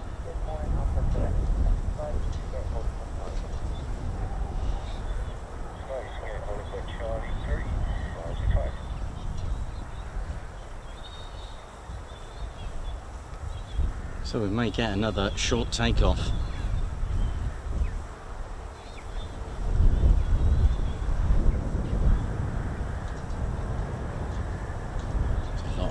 heat haze coming on, but hey, can't win them all. So I think there's a couple of startups going on at the minute. There's definitely one which is taxiing, but I think there's another one that requested a start, so this is good.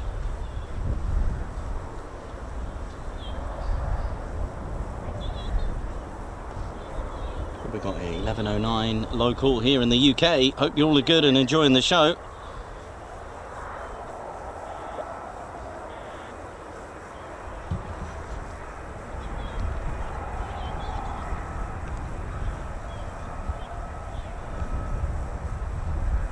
And if you just joined us, they are using runway 28. I know, we're not at Mildenhall. There's a specific special runway that's obviously in use for a particular reason. I have seen a few maintenance guys going around, so maybe they're just doing some maintenance work on the runways. Who knows? But just enjoy the show, because we're getting some really cool stuff. So we've had 2 short takeoffs, which I think that's our first time we've ever got this live, I think. But we do have in our archives some very dramatic shots of short takeoffs. But this will be our first ever short takeoff in the sun. You all know what I mean, for those that have seen our videos of short takeoffs. So it's quite exciting to see this. So there's our, or was that, this possibly come from a different squadron actually.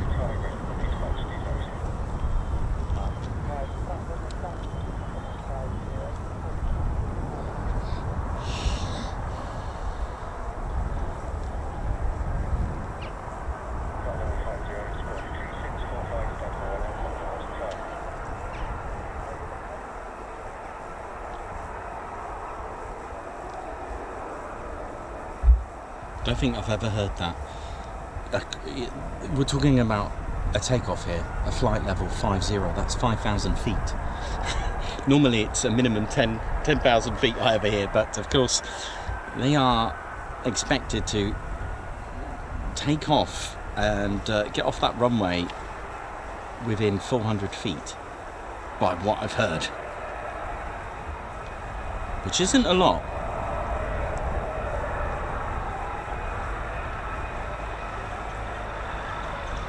A couple of maintenance guys from the what's this? Precision. Yeah.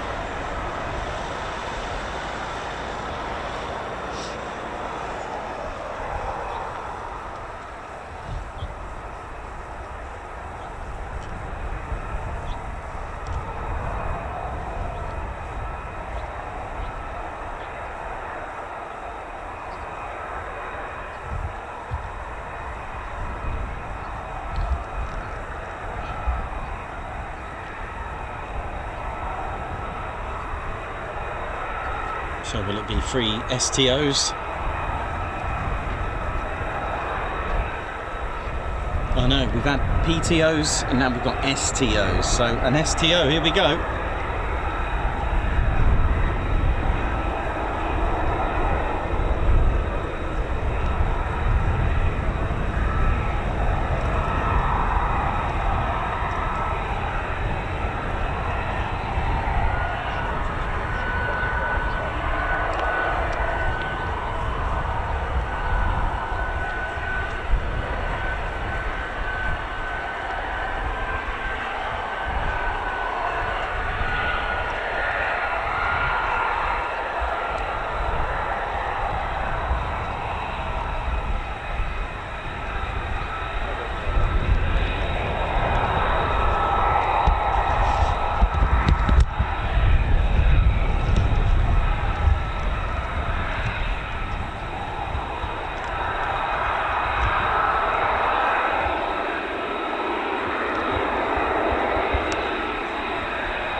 TO. I think we're going to get that all day, you know, if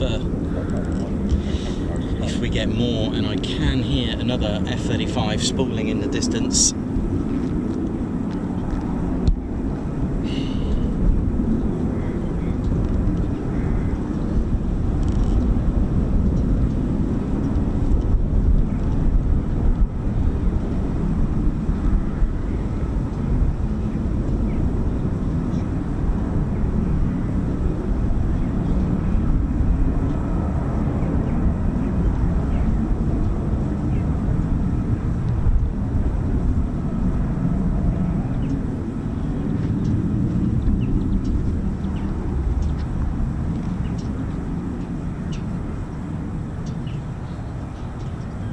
Absolutely cool, isn't it?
Well, welcome to the Ted Coningsby channel, live here at RAF Marham. We've had 3 short takeoffs, 2 vertical landings, so it's all about the STOVL today.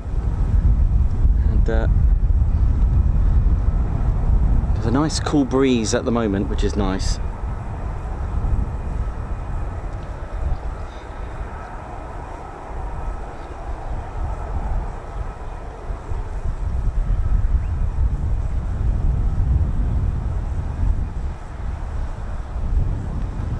We've still got F-35s spooling in the distance. Not sure how many there are, maybe 1 or 2, but definitely 1, so anything else is a bonus, right? So here we go. It is starting to get rather warm at the moment, so we'll be mindful of the heat today. I'll maybe just wait for another arrival and we'll see. But we'll see how we get on.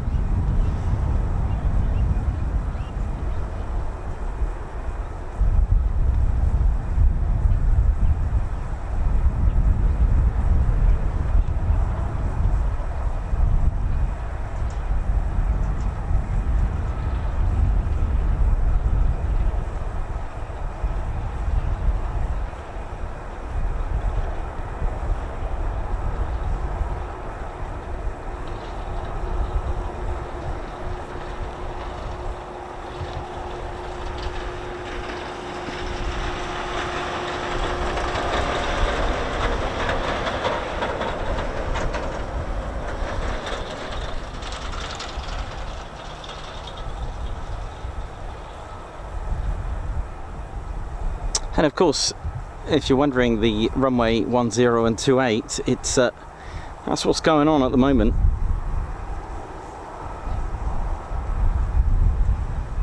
There is a temporary runway here, which, looking at it, was probably one of the original subsidiary runways from back in the days gone by, from the World War II post-war era.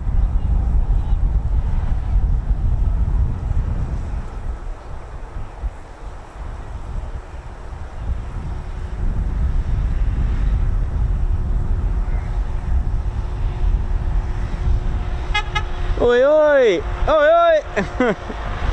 Oh, I think my voice just echoed. Oh dear.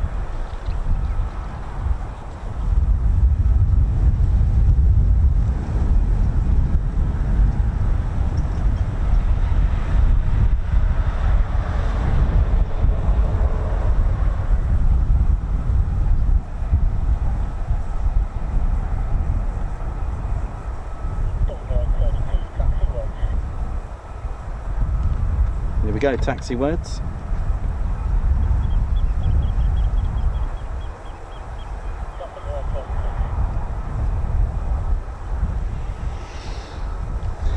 Now it's at least 1, okay, so if we get more than 1, that's a bonus. Here we go.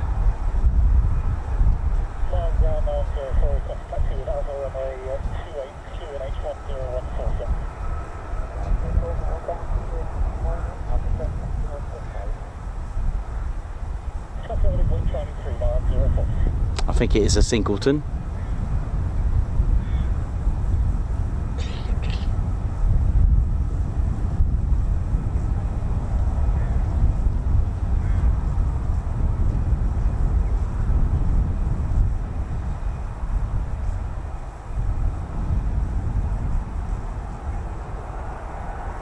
Here we go.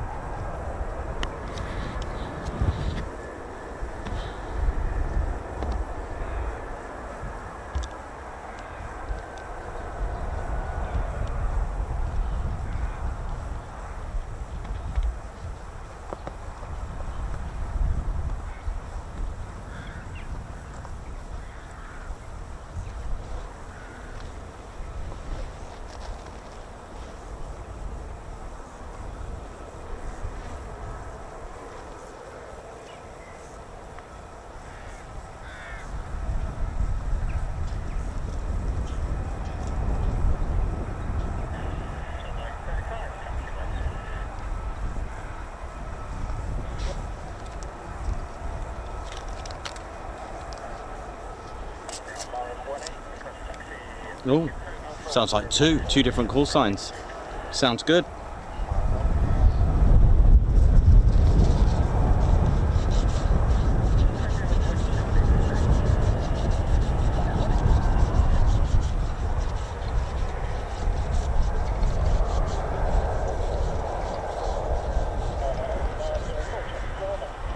Sounds good to me. So I just heard 2 different call signs, so it's more than one. Oi!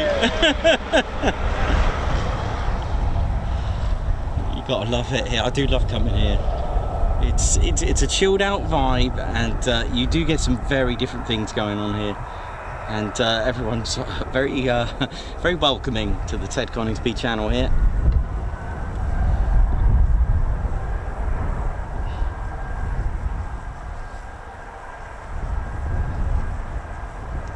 You know, at the end of the day, Ted is very proud of our Royal Air Force. He's a bit of a mascot. He's certainly become a bit of an ambassador as well, and bringing inspiration to future generation as well from air cadets.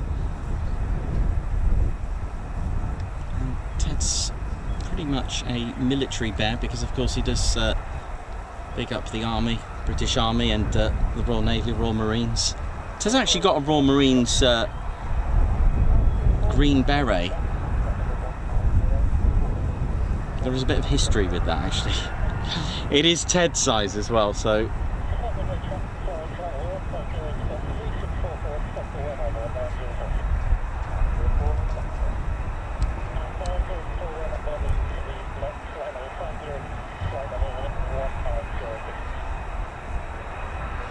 So I've got a feeling they're all going to be short takeoffs all day, every day.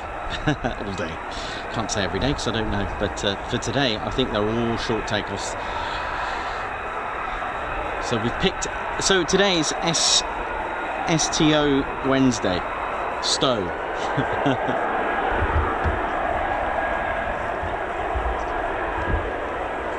So it's STOVL with a W. Short takeoff Wednesday, vertical landing.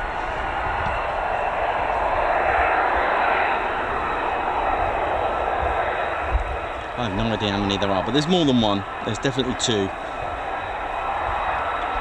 I don't know if there's 2 or 3, but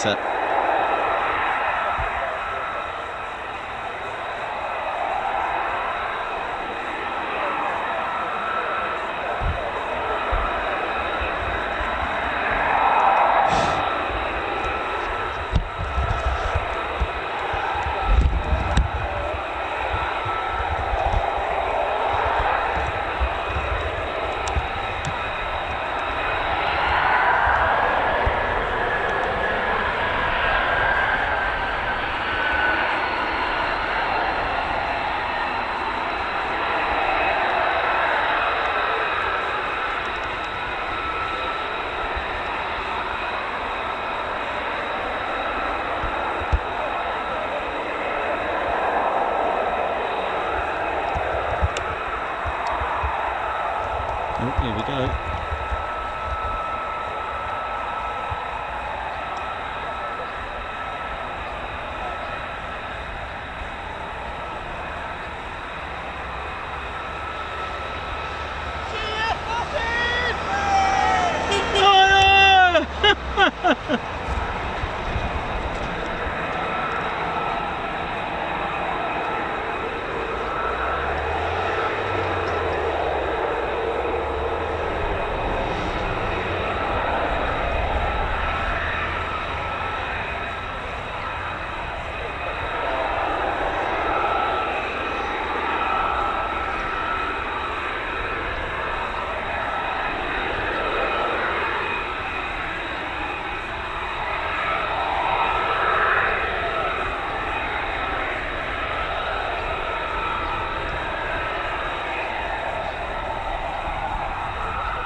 Look at this.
STOVL today.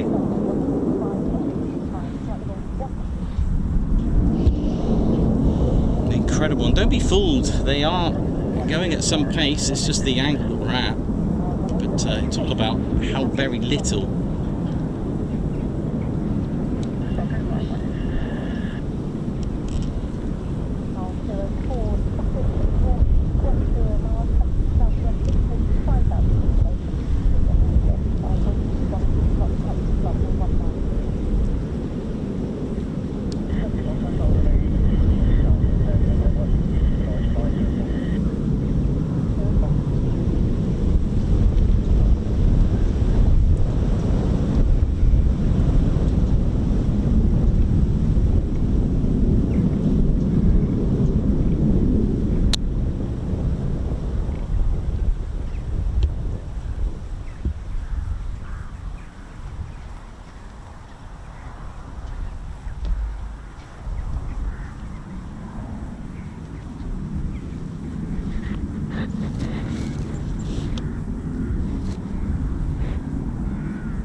Beautiful.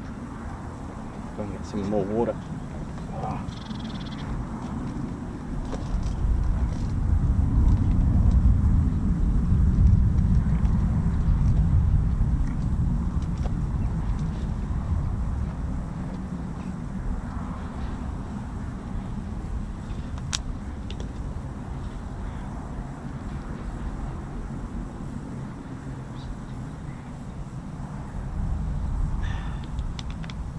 Level front 100, heading 300.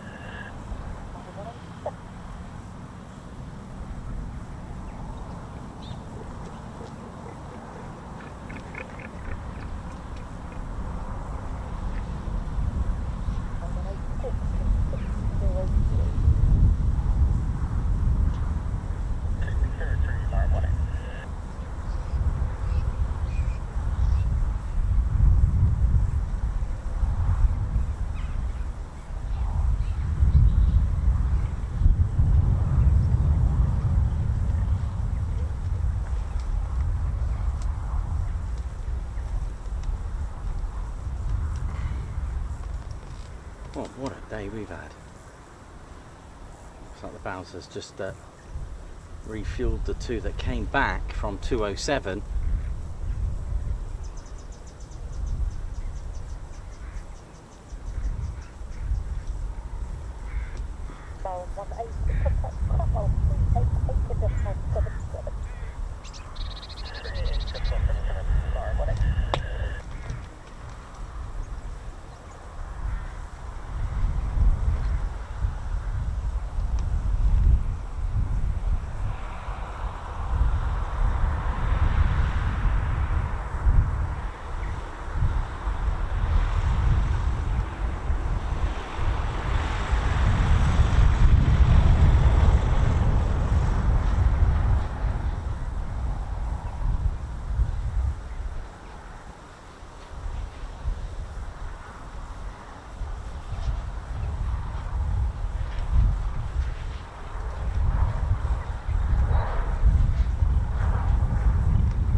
Well,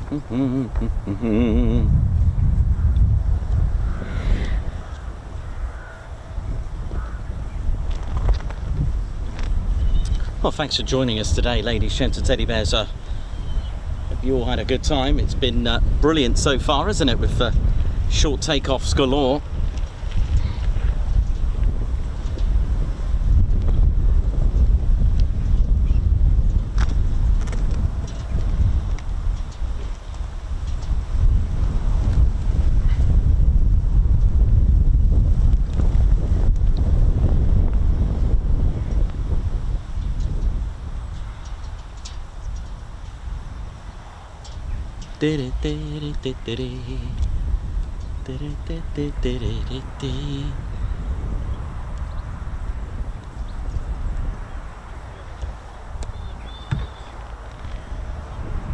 So Stuart G, thank you very much. You've been a member for 17 months. A Guards March to you. Thanks Nikos and Ted for magical Marham memories. You're most welcome. Thank you very much. And glad to bring back memories, Stuart. Fred Vernals, wow, 41 months of being a member of the Ted Coningsby Squadron. Thank you so much. Best military aviation channel out there. Oi oi. Also, Ellie J Approach, thank you very much for not only being a spanner flight, but also with 37 months of membership. Thank you so much. Who's put shout out to the sweetest and neatest community there is. Wow, amazing. Thank you very much. Matt Foster with 44 months membership, part of our Posh Officers Club. Oi oi all, lovely to get the chance to watch a stream. Thanks for the excellent footage at the weekend, Nikos. You're most welcome. Thank you very much as well. Andrew Porter, congratulations on your first month, Guards March. Whip 74, celebrating 25 months. Doesn't seem like 25 months since I found this wonderful community. Thank you all for all you do. Send it. Love it. Dave Earl, thank you very much. A high five and a Guards March to you for a little sun cream. Thank you very much for the super chat. Guards March to you. Thank you very much indeed. Cody Whitlock, celebrating 33 months. Lovely day today. Very unexpected takeoff. I know, right? Really, really cool. How are we all doing?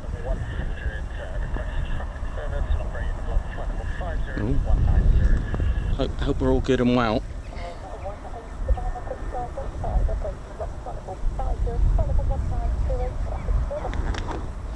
Yeah, I hope you all enjoyed the Old Buckingham.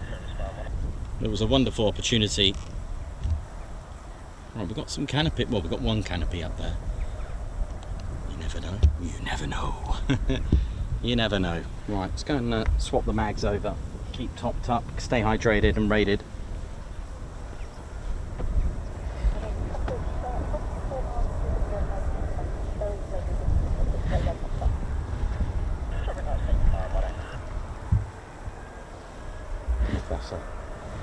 Start up. Something's going on over there. Yep, sounds like it. There you go.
Welcome to the show, ladies, gents and teddy bears. We got another start-up by the sound of it. Let's see what we're going to get. So 2 airborne.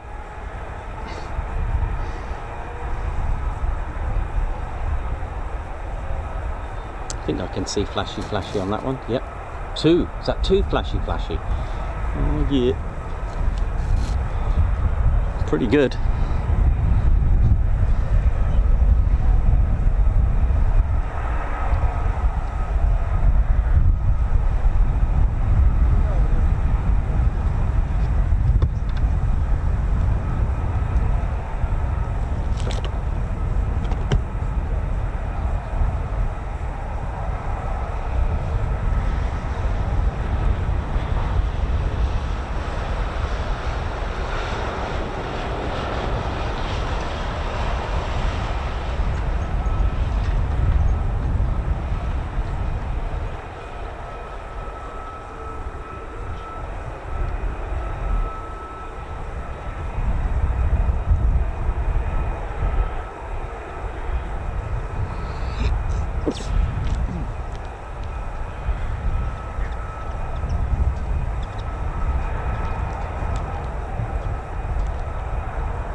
So it was indeed the F-35B that was introduced first into service. It was the F-35B that went into service on the 31st of July 2015. It took its first flight on the 15th of December 2006, and it was developed from the winner of the competition, which was the Lockheed Martin X-35, which beat the Boeing X-32 to win the Joint Strike Fighter program. The program was initially set out to replace the F-16 Fighting Falcon and of course the F/A-18 Hornet, because of the fact that they needed a replacement for the F-18 and for the US Navy and the AV-8 as well. They needed something, the US Marine Corps and the US Navy really needed something to replace this with.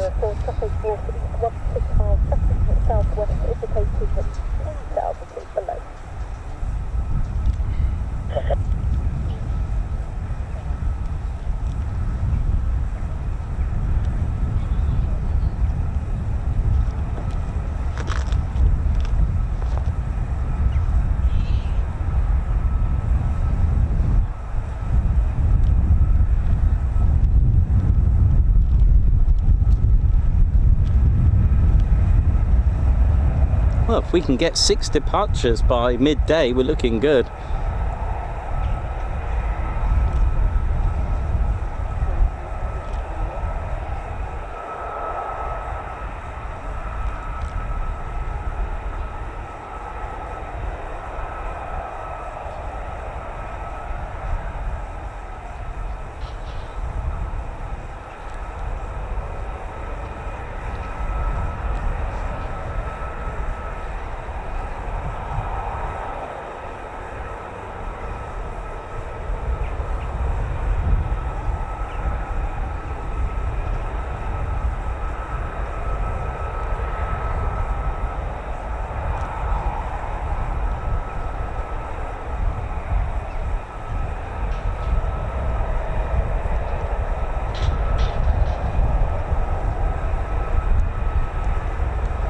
So these two F-35s are in the hangar of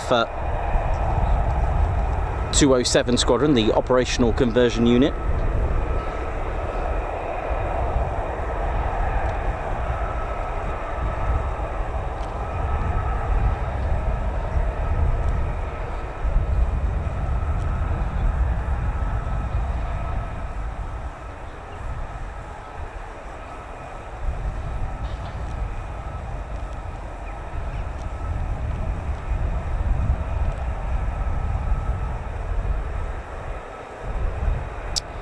.207 Squadron were the first to operate the Avro Manchester at Waddington. It was originally a bomber squadron.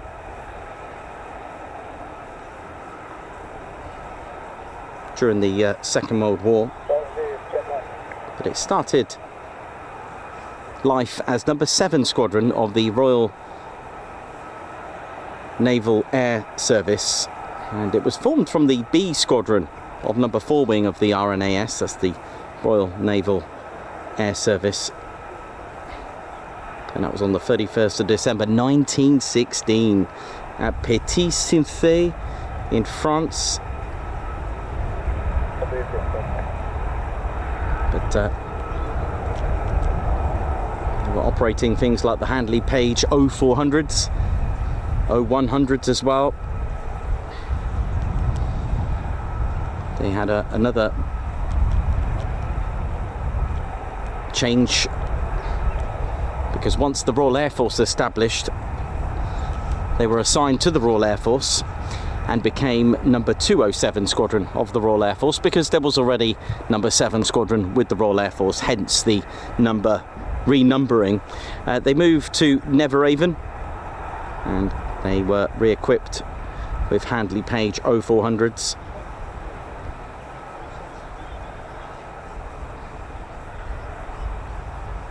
They were given a training role and they were relieved of their training role and assigned to number 5 group and were stationed at RAF Waddington, becoming the first to operate the Avro Manchester. During the Second World War their markings were Echo Mike EM. They spent time at Bottisford and RAF Langer, which is a future Lost Airfields, the Bottisford episode, so you'll be able to enjoy that.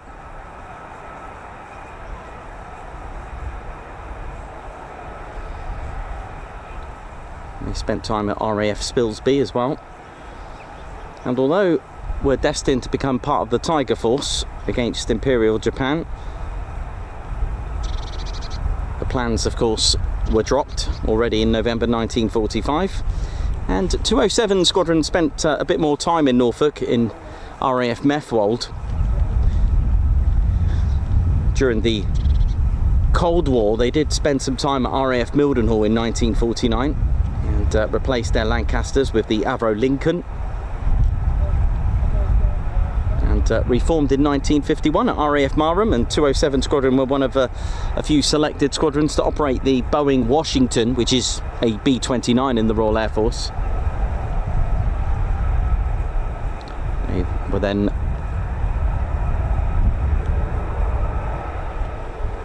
disbanded on the 27th of March 1956, but a month later they reformed back here at Marham with the Vickers Valiant, the B-1. And in that same year, 207 Squadron were deployed to RAF Lucca in Malta. They took part in the Suez campaign. They flew over 11 sorties over Egypt between October and November. With another disbandment in 1965. They reformed on the 3rd of February 1969 at RAF Norfolk, and they were redesignated as the Strike Command Communications Squadron. With a little move to Bovingdon and equipped with the Devons C2s, the Bassett CC1s and Pembroke C1s, the squadron first retiring the Bassets in 74 and its last Pembroke being transferred to number 60 Squadron in Germany in November 1975, leaving 207 Squadron with 14 Devons. They then spent some time with the Tucano at RAF Linton-on-News. They were part of number 1 Flying Training School.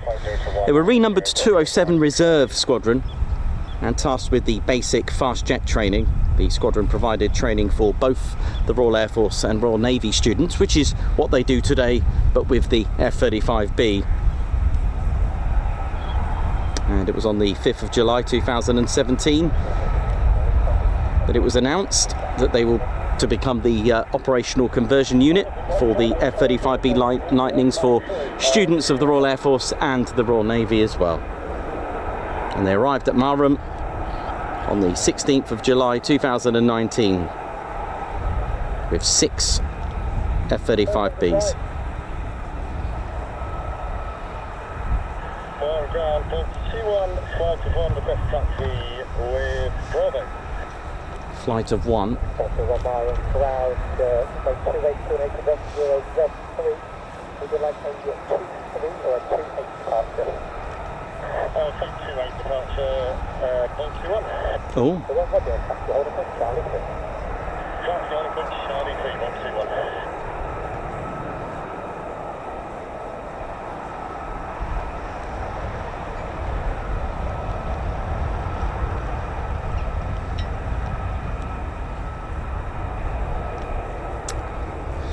Well, they do have, I just heard the choice there, they could have a 2-3 departure if they wanted.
Sorry, depart runway classified back to 160, 4641, and 641 Airbus. Runway transfer, 3641, control. Go to it.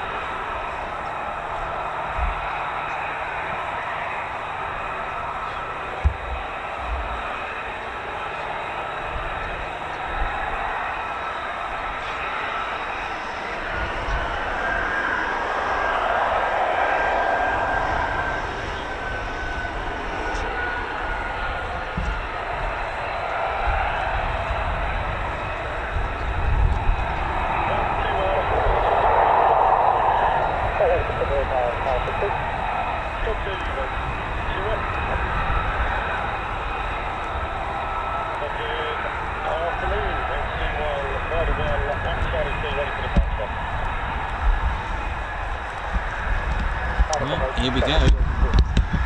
It's time for another STO.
So it's time for another short takeoff.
takeoff number 6, is it?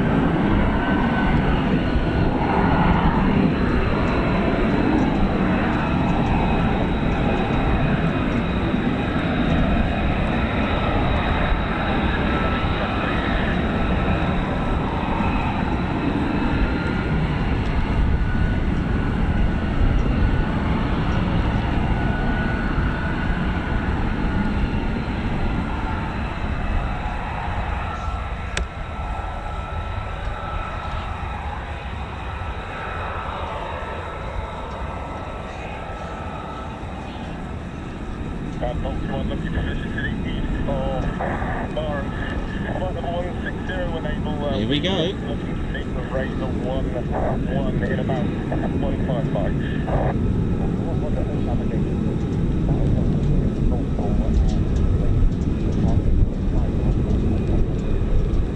Flight number 100 to the east. 121.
Well, we've had at least 6 STOs, I think 7, but been a great day really, hasn't it?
Awesome.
I hope you're all enjoying this. It's certainly been a good day here, isn't it? I'm glad we come.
Circuit clear, I've got another approach, another arrival already.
This might be an approach. Here we go.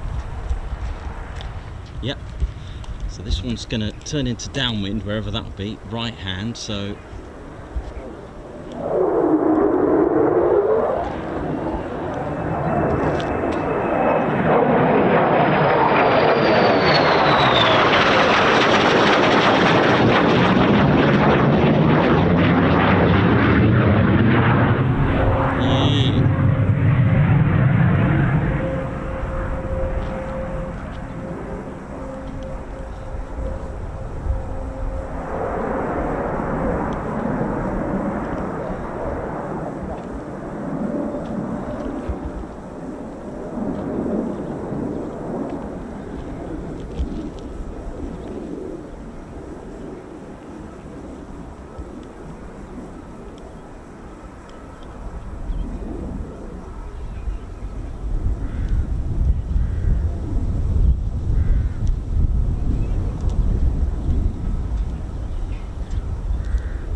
Well, I don't know any other stealth aircraft that can do that. That is quite impressive.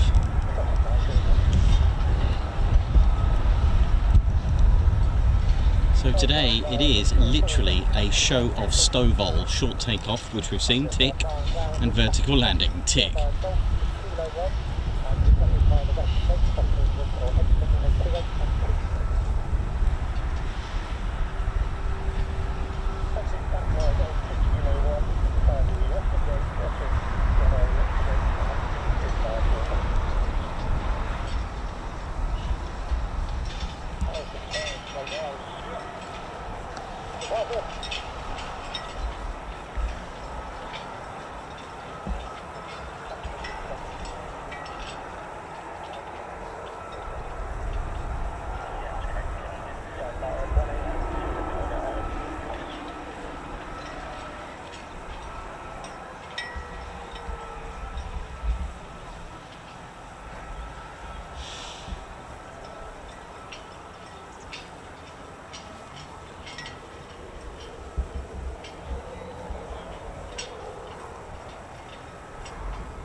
Sounds like we've got another recovery coming up.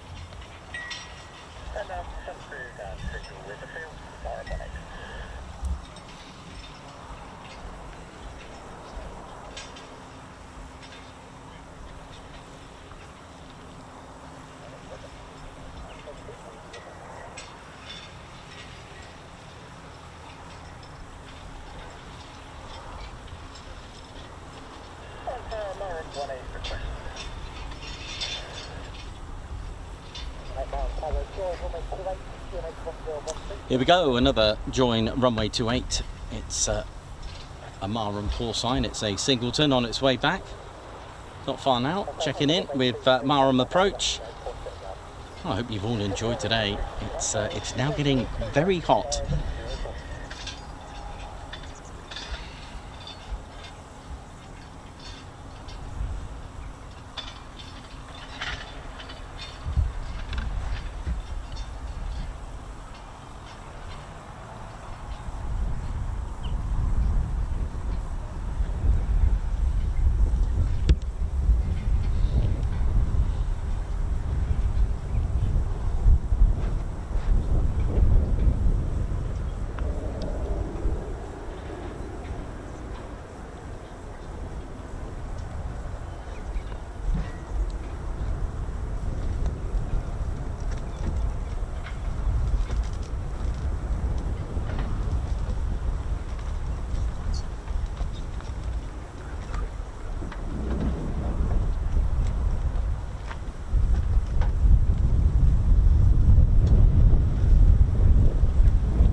So we've got another approach.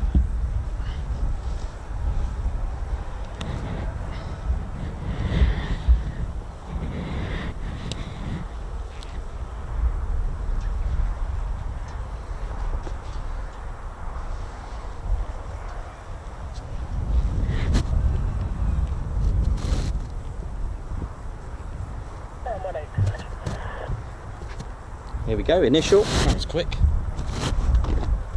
It's sounding good. It might rumble.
Well,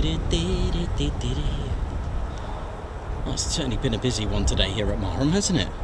It's been a happy Marham.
I think there's still one out there, I think, if according to my maths, but goodness me, has it been really good to see short takeoffs today, and not only one, not only two. I think we've seen 6 or 7, definitely 6, 100% 6, but I've got a feeling, sneaky suspicion, it was 7 in total, but hey, I ain't gonna argue with 6. Do we have one more? Could be our 7th one. And they've all been vertical landings.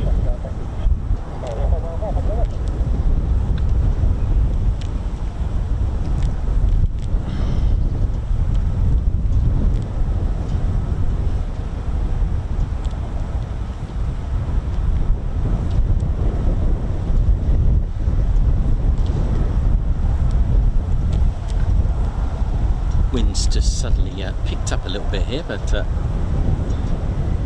worries.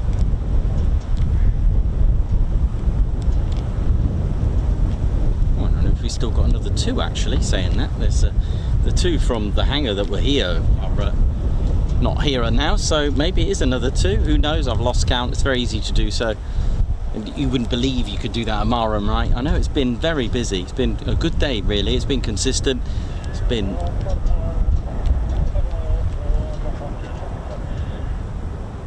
Here's another one checking in.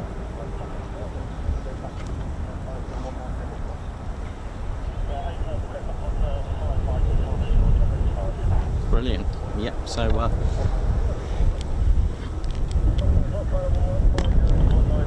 yeah, won't be long for our next arrival by the sounds of it, so stay put.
Right, so we got another. Yep, one more arrival. What a great day it's been.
Not far now to go.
How about that? Using runway 1028, so 28 in use today,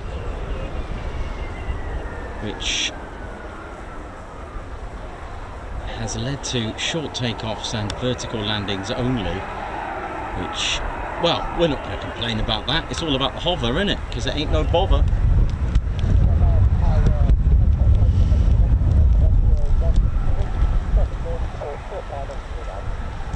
And I think we've got another one.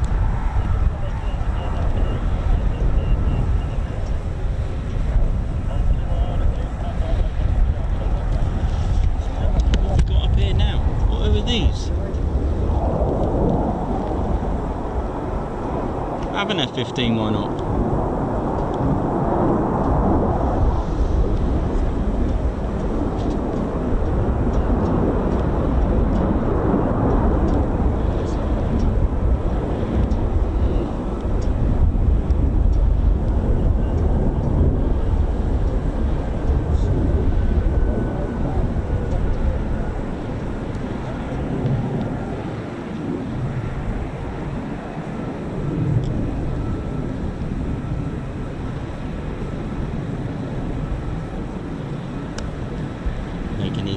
Only about 5 mics away from here,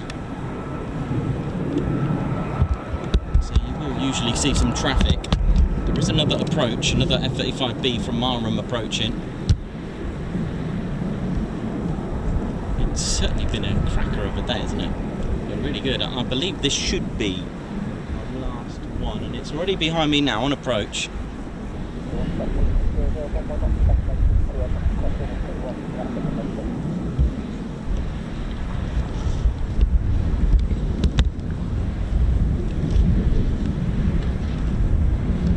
Just picked up a little bit.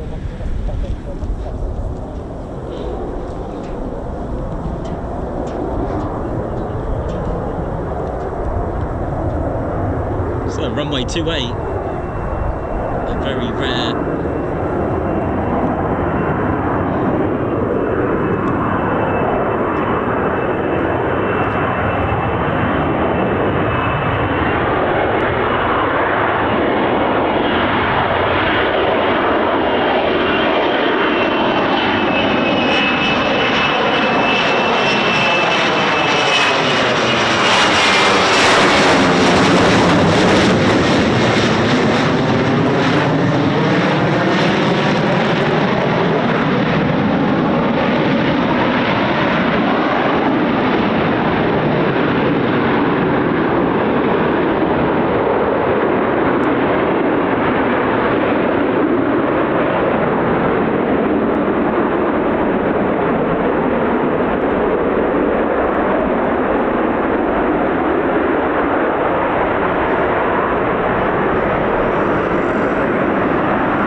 Beautiful.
is incredible. Lovely to see.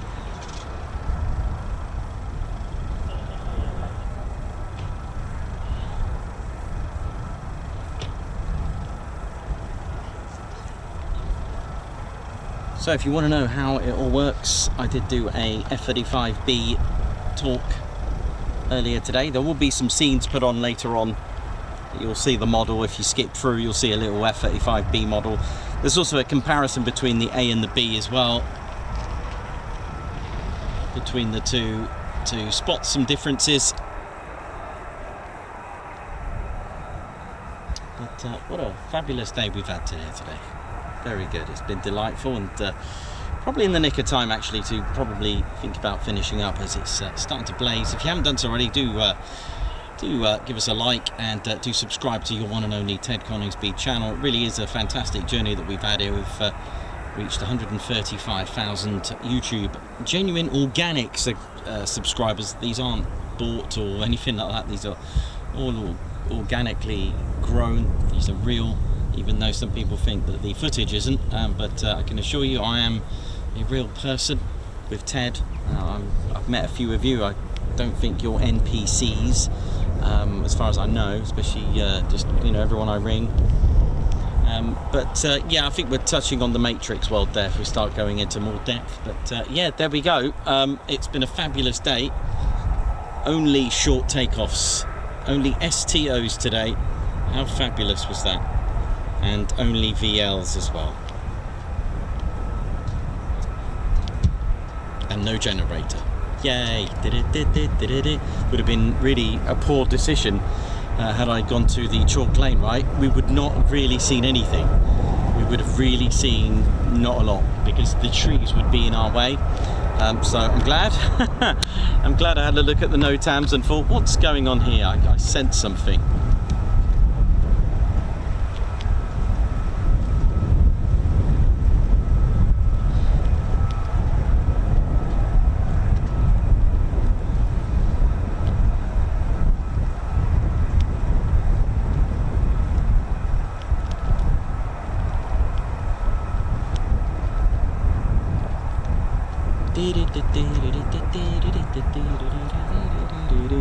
Just gonna go and grab a water. Yeah, water. I think that is it now. I'm pretty sure that's it. Yeah, that's been pretty good having I'm still live, yeah. I've got another 5 minutes. All right. Give me 5. Just gotta hydrate.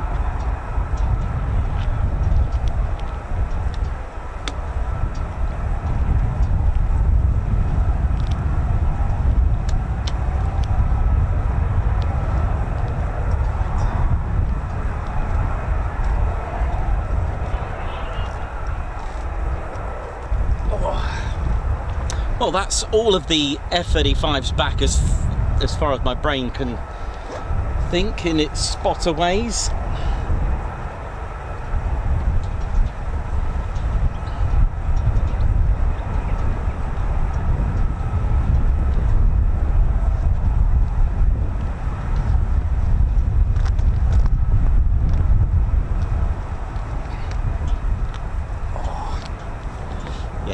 If you are plane spotting or whatever it is that you're doing this week, just make sure you stay hydrated and just keep an eye on that sun. And here's our squadron leader Ted Coningsby. He's really struggling with the heat, shaking his head there. He's going to go into the river. Tones Planes, how you doing? Guards March, thank you very much for the super. A Guards March to you. How you doing? Hope you're good. Dr. Licht, thanks for the great show, Guards March. Thank you very much. And Ginger Bailey, thank you very much. What a treat to see these from this angle. It really is. We're really lucky, you know. It's I don't know. We'll go with it. I ain't going to complain. Thanks a lot, Ginger Bailey, for the super chat. Andrew Porter, thank you as well for the super. A Guards March to you. Andrew Porter, another Guards March for you for the super. Andrew Stevens, thanks a lot. Wow, check that out. 42 months as a member of the Posh Officers Club. Oi, oi, excellent show again as usual. Thank you, Nikos, Ted and Mod. Thank you very much. Alan Q, thank Thanks a lot for the super Guards March, and thank you very much to all of you. And I think that will be a wrap, I would have thought.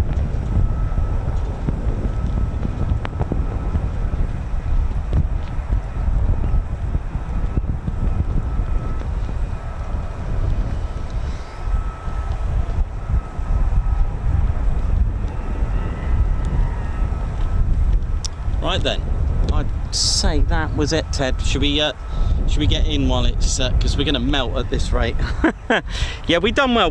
How we doing, ladies, gents, teddy bears? How we doing? We're still here, still alive in this heat, but we are about to literally now hit the button, and I hope you've enjoyed it. Marham has been magical Marham today. So everyone at RAF Marham, guard room, how you all doing? RAF police, how you doing? All the security forces and Ellie, how you all doing? I hope you're all good and well. Thank you very much for what you do. And of course, RAF Marham, all personnel, big shout out to everyone, whatever it is that you do to help. The purpose and the function is to protect UK airspace, so thank you very much for what you do. All our members and viewers, thank you very much for tuning in on our start of the week. It is midweek, but we started midweek, so thank you very much for tuning in. It was a nice 2-day break, but yeah, I did have hospital yesterday, but yeah, hopefully onwards and upwards for my wrist, but hopefully it's on the mend. So thank you very much for tuning in. So my name's Nikos, I've been your cameraman and commentator. This is Squadron Leader Ted Coningsby, and you've been watching the Ted Coningsby channel live here at a very dusty RAF Marham. Amazing to have runway 28 in use. So for the last time for today, see you soon. Wish you well. See ya. Right, hit the button, Ted. We got to hit the button, mate. Let's go and hit the button.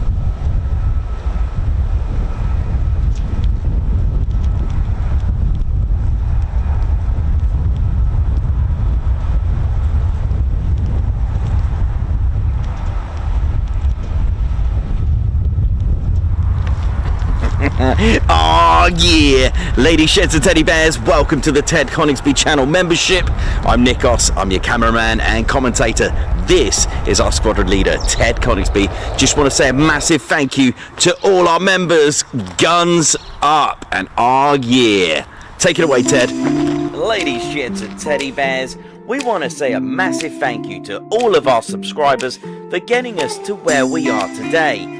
We have gone all over the country, from as far as Lossiemouth to Bryce Norton, and military areas such as air weapons ranges, low flying areas, heritage centres and special flights for TED 2. We cannot do this without your support, and your support will be rewarded. You can now join the Ted Coningsby Squadron and help fund the channel to get us around the country and provide us with the funds for equipment to bring you better content too. We have 3 levels of membership to suit everyone. With your membership, you'll get access to members only videos, photos, posts, unlock special Ted Coningsby YouTube emojis and loyalty badges, as well as being able to access our exclusive members only Discord server. All membership levels reward you with discounts to our online store. Our top level fighter squadron was inspired by many of our fans who supported the channel massively. This is more of a personal experience with me and Ted, giving you exclusive live streams and content from behind the scenes photos, special info and updates, as well as a free Ted Coningsby Fighter Squadron patch for joining. Whichever membership level suits you, we want to say a massive thank you for choosing to join the Ted Coningsby Squadron. Ah, yeah.